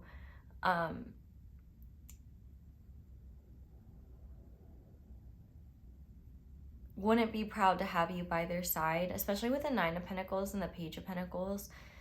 If you guys haven't met each other yet, I do feel like they can feel you the way that you feel them. And they might have actually recently broken up with someone. So if you've recently gone through a breakup, that might be kind of like well, I'm sorry if you have recently gone through a breakup. I'm sure that sounds hard, or I'm sure that is hard. I know that from personal experience. I don't know why I sound like I've never been through that before. But I think that there is it's kind of weird because it's almost like this person doesn't really have a message other than just keep going, you're amazing. Because like whether they're in your life or not, that's how they feel.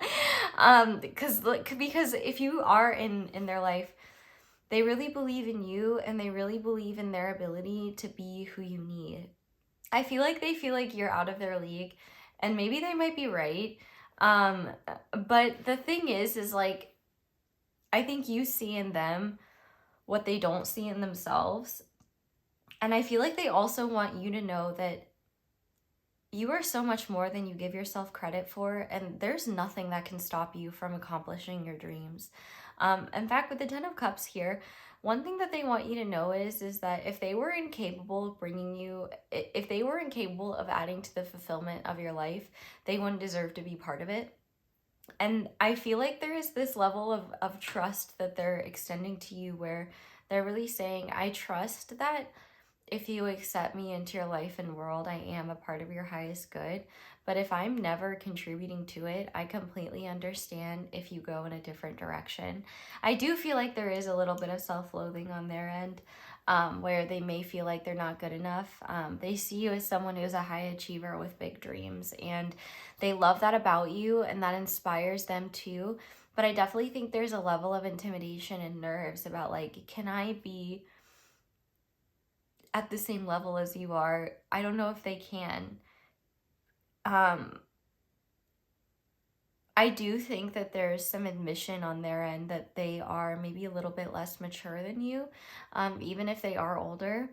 And I think that that maybe even adds to some of the intimidation. Like, even if you guys are in each other's lives, like, they deeply respect you. And I think sometimes it's a little bit humbling when they see what you've accomplished on your own. Like, you would be fine independent. And I think that there's kind of a message, like, from the universe here, where they are wanting to let you know that this person is looking at things through more of a material lens, in terms of value and worth. And so if you're looking at their value in terms of an emotional or like energetic value, or experiential value, like, even if you explain that to them, they're not really going to see it quite right now.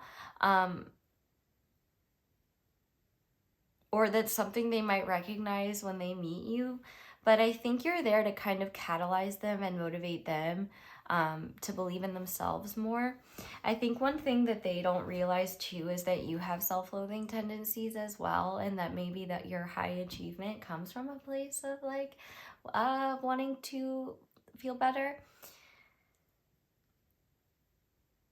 I think that there's this message coming from them where they want you to know that they are not afraid or worried about how things will work out with you, because they know that they're just lucky to be by your side. And even if things ended, even if things didn't work out, you would just be a beautiful part of their story that they would be really, really lucky to be a part of. I also think you've inspired them. Actually, I really wanted to grab my my Gatorade, and it's purple. It's purple like this, and I feel like you are making them believe in forces beyond. This person might have been an atheist before they met you, or they are currently an atheist and they don't know why, but they have these weird leanings now towards like spiritual stuff. As I drink my purple.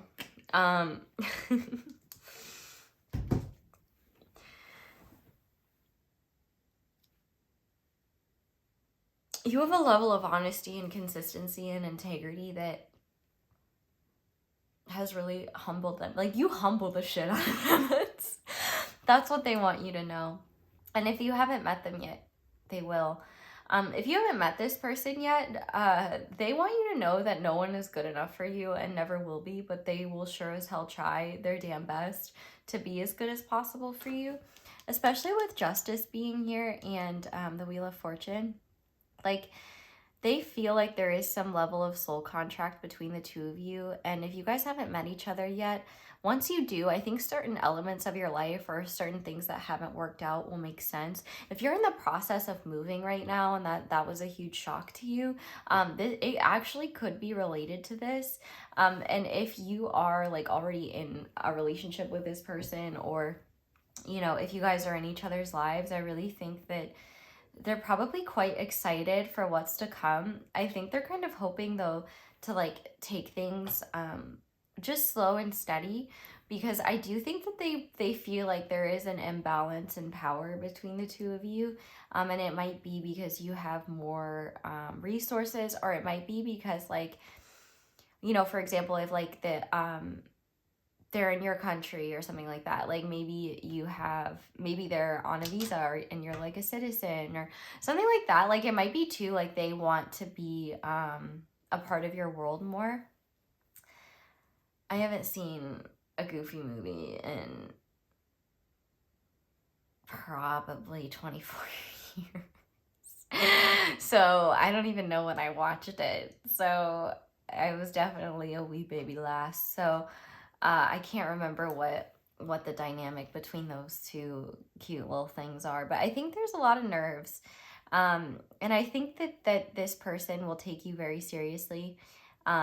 I mean, obviously they will, like, they truly love you, but I feel like they want you to know that true love extends beyond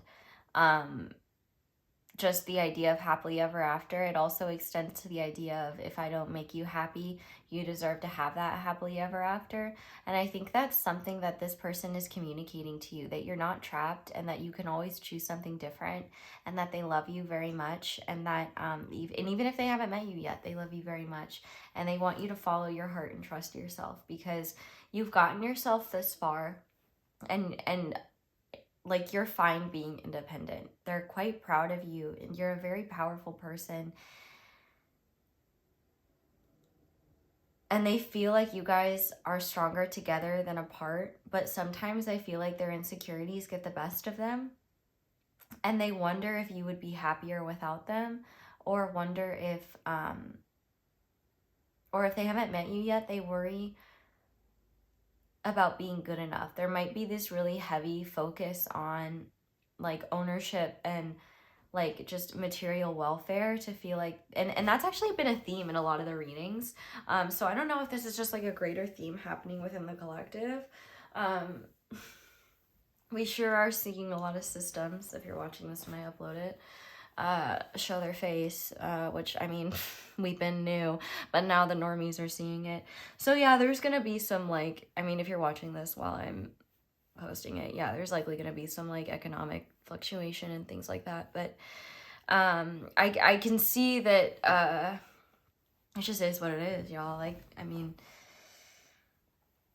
be safe, be smart, fuck authoritarianism, you know how it is. I feel like you can't miss them if you know them and things are not good between the two of you. They're watching your stuff a lot, and their heart hasn't left yours, but also there's a reason why they're not really interacting with you. If you guys are like, if you know of each other but you're not really interacting much, it's because this person knows that they have no right to come into your world when they're this much a mess. Because for some of you, this person might very well be a damn mess. And I think also they might have had this idea too, that they're afraid of losing their quote unquote freedom. But I think what they're realizing is, I'm hearing the queen in my head, Miss Janice. Freedom's just another word for nothing left to lose. And I think that they're recognizing that they don't want to lose you. But in the meantime of them working on that, your job should be to continue thriving. And I feel kind of side-eyeing them a little bit, because I'm like, listen, like, Pile 4 is allowed to be lonely. Pile 4 is allowed to desire companionship. And Pile 4's current or future true love, I'm addressing them now, you know, I don't think it's really fair to be letting arbitrary stuff get in the way of genuine connection. But I think that in their mind, what they're doing is trying to prevent an ending from happening, and not feeling like in connection with you, that they're not good enough, because they know that that can lead to things like resentment and like chaos and discord between the two of you, and it's not even your fault, and they don't want that to be your fault. And so in their mind, they're like, well, if I address these things within me, then I lower the risk, or I don't run the risk of having trouble connecting with Pile 4, because they're reflecting back to me what I feel insecure about. So if you haven't met this person yet, I do think there's kind of this message from Spirit saying, you're already headed in the right direction and you're not doing anything wrong. We hear you and we understand that, like, you might be frustrated that this person hasn't shown up yet, that you haven't found them. However, that doesn't mean that you're not going to find them and that they can't show up. In fact, overthinking it and trying to figure it out and getting all in your head about it is actually the opposite of what's helping. It's just causing you to run in circles and wear yourself out and feel like you're failing at something that's not even a test to begin with. It's literally just a matter of you relaxing and continuing to slay. I know that doesn't sound comforting and that doesn't make you feel better, but the reality is that there's some Wheel of Fortune stuff going on here. And you both are exactly where you need to be right now. And wherever that is, you're definitely moving forward towards both of your highest goods. And I think that one thing that your true love is saying is that just because we truly love each other, if I'm not serving your highest good, then clearly my love for you is not enough to like serve you in that moment. Not forever, but like I feel like there's just this big, very loud message of, if I am not serving you, you are not required to stay with me. If I am not being an equal partner here, like especially if this self-loathing thing is like more overt, I feel like that's what they're working on, and they're recognizing that they have no right to be like wasting your time and energy if they don't have a solid foundation to just be accountable and show up for you. Like, they're trying to get their human self on track in the ways that they need to be. And they don't want you to feel bogged down while they do that. However, if you guys are already together and stuff like that, and things are good and you guys are happy, then I think that this is just a lot of excitement for the future and a lot of gratitude for the fact that they're not in the place they once were. Like, they feel like they're really lucky. They feel like they're really lucky to have you in their life, and I feel like they're really excited about what you guys are doing moving forward. If you guys have children together, or if you have children, I feel like they find your children to be just like such wonderful reflections of you. Especially if you have like an earthy child and a fiery child. I think they would say that they love how your children are different expressions of you, and like more intense expressions of like different aspects of you. But I think that they're really proud of you, and if you haven't met them yet, then they're definitely telling you just keep going, you're headed in the right direction. And actually, if you haven't met them yet, there's kind of this big thing of, hey, you should be really glad you haven't met them yet, because if you had met them now, they would not be able to show you the kind of care and attention and time that you deserve, because they're really working on building themselves up right now and getting to a place of the Nine of Pentacles, which, like, I think the Nine of Pentacles is quite a significant accomplishment. So I don't think that they necessarily need to be there, but that might be their idea of where they feel they do need to be. I think that they are afraid of the idea of leaving independence. Maybe you are too. Maybe you guys are both kind of hyper independent people. But ultimately, I do think that if you guys are already in this relationship, I think they find a lot of relief because they feel freedom in this relationship. Like, they feel like there's a lot of fulfillment to be had, and like with you by their side, they feel like they can accomplish anything. But if you have not met them yet, like, just know, like, they're already living their life with you in mind. Like, but it's not necessarily like, okay, I'm ready for a partner. It's like, okay, I have the desire for a partner, like a real genuine partner, and I cannot get there until I have a better, more solid foundation, because like they don't have room in their life for that right now.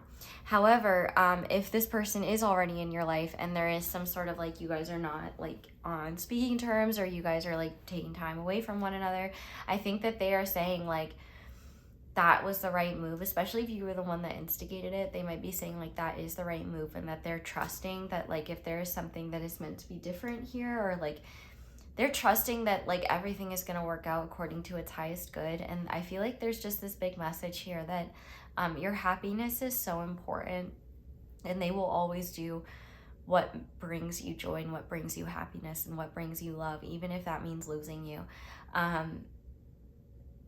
They care so deeply about you, and they care so deeply about what you guys share, that they could never forgive themselves if they corrupted it by acting a fool. You know what I mean? And now, to be fair, they could be overthinking and things like that, but nothing's out of place. You guys are doing great. And actually, keep looking up, because like I think things are going to continue to keep looking up. And with this 10 of Cups here, I don't think you're wrong in sensing that there's something very fulfilling on the horizon. I mean, if you guys are already in a relationship, I'm sorry, like this group, like this reading might be kind of boring for you, but like I think that they see a really bright future and continue to, and they're really like, I bet they feel like too, like you kind of save them from themselves, like, and it's not because you literally saved them, but you definitely gave them the motivation to like clean up their act and take life more seriously, and take life by the cojones for sure. And if they haven't met you yet, they feel your essence and your energy, and like they source energy actually from your own accomplishments. Like the radiance of your own accomplishments actually fuels their fire of self-improvement, which I think is really cool, and that's a message for all of you. Is there anything else? Whatever your vision is with this connection, keep your eye on it. The only way you should not, you can trust yourself to align with this vision, whatever it is. The only time you might want to correct course is when you know that there is an imbalance that is unloving to you and that is not fulfilling you or making you happy. Of course, and there are times in relationships where we aren't happy, but I'm talking about like a chronic period of like, okay, things are trying to change, okay, they don't, okay, things are trying to change, okay, they don't, okay, things are, okay, you know what I'm saying? Like, I'm not saying like, I'm not happy, so actually, let's just not do this anymore, and like, screw you, like, I don't mean that, like, I hope you guys know what I mean, but don't give up, don't give up. I actually think that there's more of a message here about, if you've been watching a lot of videos like this, there might be an encouragement maybe to stop, at least for a little bit, and recenter yourself, because you might be looking for yourself in these readings. Yeah, but I'm being told get to the cards. So, but is there anything else I need to summarize? Okay, Spirit's saying nope, I got it. So I'm gonna trust that. And if you have any messages that you got from this that I didn't say, feel free to share them if you would like to, as extra messages, or hold on to them for yourself and validate them, because that is definitely meant for you. Okay, so what does group number 4's current or future true love want group number 4 to know, please?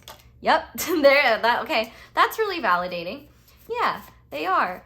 And if you guys are in a relationship and like things have been a little bit rocky, like I think they want you to know, oh, Rocky, the name Rocky might be, someone has a dog named Rocky. Please give them pets for me. Yeah, like they are definitely improving themselves for you. Also, gargoyles could be significant. What else? Yeah, they're saying like, hey, keep your eyes on yourself, like, because actually that's what speeds the connection up most, and that's what will make you feel most fulfilled. Like, that's what gets you in the best energy, and that's a lot easier said than done, man. I feel it. I know it's a little bit frustrating. Yeah. So for those of you that haven't met this person, like, they're all like, you guys feel each other, and I would be willing to bet you guys have had dreams about each other, and specifically dreams where there's water and boats, and I could be big ships, but I think more specifically like smaller, like rowboats or dinghies, or maybe even a tugboat, but like less so the big boys. You could have big boys in there. Oh man, that just gave me like war flashbacks to a dream that I had that I'm not gonna get into, but to summarize, I was stuck in the ocean in the middle of the night, and there were tons of like giant ships like running, like moving towards me. And I grew up on the water, so I'm well aware of what like barges and giant ships can do when they suck you under. Fun. Okay, what else?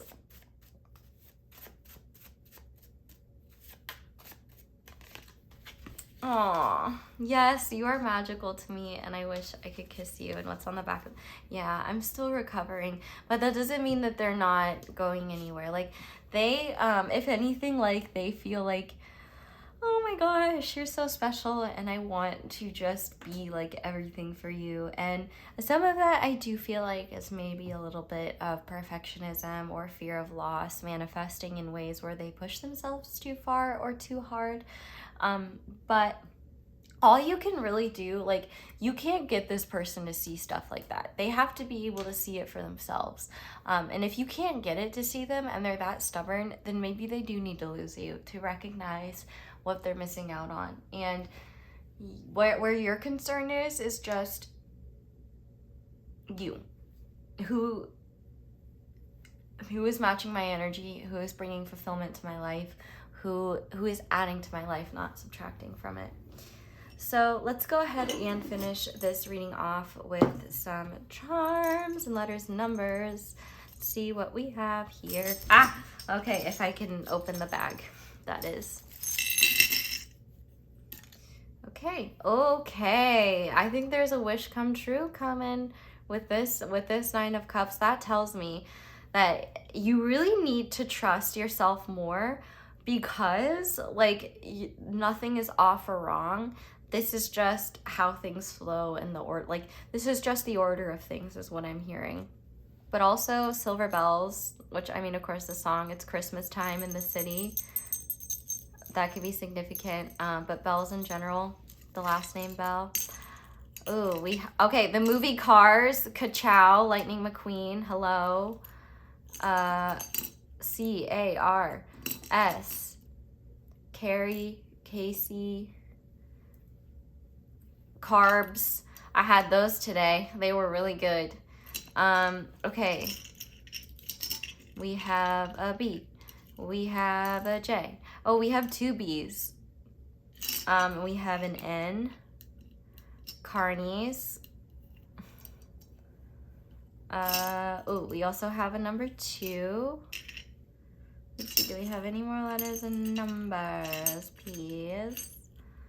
Oh, we have a K. So to summarize the letters and numbers, we have, what is this, a 6 or a 9? It's a 9. Okay, so we have a 9 too. So the year 1992, or the age 29, or the age 92, or September 2nd or February 9th could be significant. The name CJ or JC, CBJ makes me think of the Blue Jackets, the hockey team. Arkansas. Oh, the Ark, like Noah's Ark, kind of makes, the name Noah. Barnes could be significant. Barbie, Barbara, bark like a tree or bark like a dog. Here's a dog again. So dogs could really be significant here. Black dogs specifically, I've heard, are signs of protection, but also loyalty. So I do think that this is someone who is very protective and loyal to you, and so much so that they are willing to like sacrifice themselves to see you be happy. Like, which I don't think is necessarily, that does come from a place of ego, but yeah, they're working on stuff like that is what I'm hearing.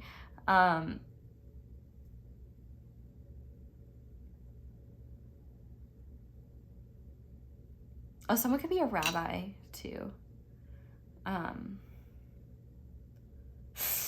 don't know why I keep getting like Simpsons references in my head. Because like with purple, I was just thinking purple is a fruit. And then Mr. Snrub. Oh, I need to watch The Simpsons. You need to watch The Simpsons. If you've never seen The Simpsons before, let me clarify. I guess like 1 and 2, fine.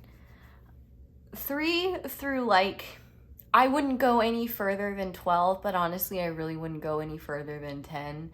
But the real meat and potatoes of The Simpsons, I would say, are like seasons 4 to 8, maybe 9, a little bit of 10, a little bit of 11 and 12, but even then, I wouldn't even watch beyond that.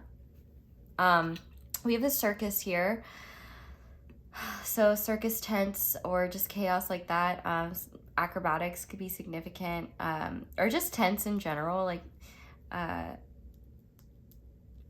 or like Renaissance fairs kind of makes me think of. But also makes me think of the phrase like, not my circus, not my monkeys. And I do think there is a big emphasis on like, let this person deal with their own chaos. They are more than equipped to deal with it. And with this bottle cap here, there could be some like drinking things that are being addressed. So, like if you're cutting down on whether you know this person or not, like if you're cutting down on substances and like trying to be more sober, if you're having like a dry January or something, well, you might you'll be almost done. But maybe you'll want to continue it. Maybe this is your sign to continue it. It might be a really good idea. But clearly the color silver.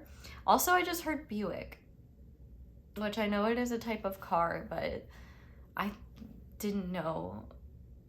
I don't know. I couldn't tell you a single model of Buick out there. So you're on your own on that. We also have the stopwatch here. So there is definitely something related to divine timing here. And with this little gumball machine, this always tells me that there's an abundance of blessings coming, and you might not be able to pick how they happen, but like just know like everything's unfolding in the perfect time, in the perfect way, and there's really nothing to worry about here. And you can really trust yourself. You can trust yourself to know what you need to do. Oh, bars. If you're feeling called to like avoid bars or to go out more, like whatever that is for you, like maybe trust that. And we also have to travel is to live. So, you know, if you really want to travel and maybe this person isn't able to, or you're keen, or you've been feeling called to travel, maybe that's what would help you meet this person, or maybe help you get clear on some stuff that is important to you. I feel like this is more a message of if you've been feeling really called to travel, but you aren't sure if you should, maybe this is a sign that that would actually be a good idea for you.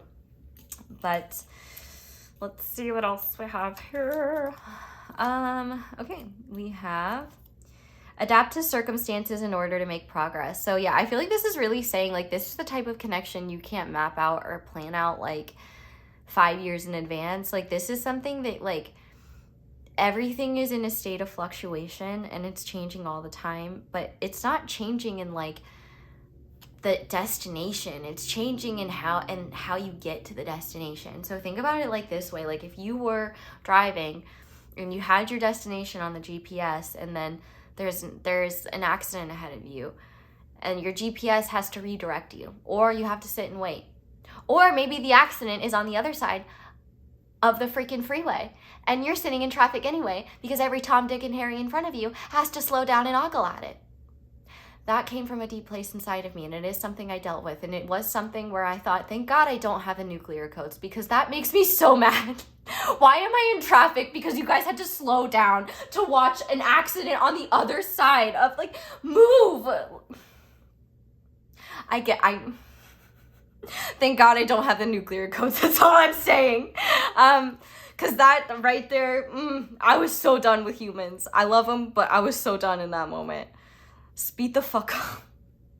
Okay, lucky numbers 30, 1, 20, 43, 14, and 7. And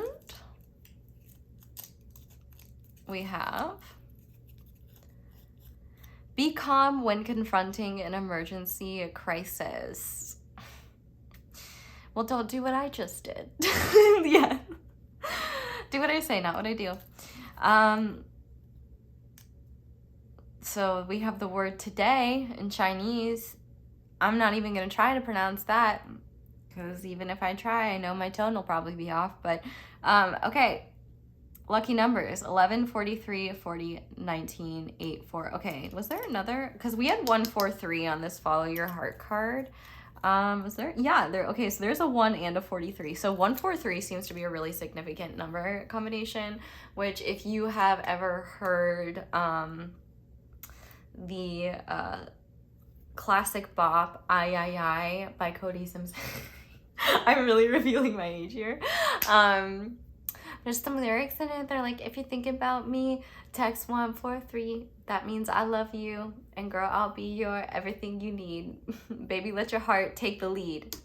Baby, let your heart take the lead. But honestly, you should listen. I'm going to listen to that song. I'm going to hang this up and listen to that song because it is such a bop. And I had, honestly, the really old Gen Zers like myself, we had kind of a peak childhood and like young adolescence because we were just, I mean, between Justin Bieber and Cody, like,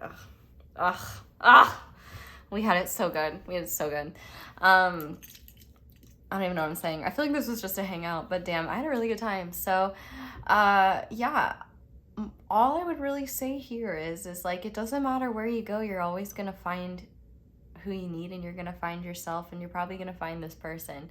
So don't slow your life down now worrying about what's gonna happen in the future. Recenter your life in what you can focus on, and that will get you exactly where you need to be.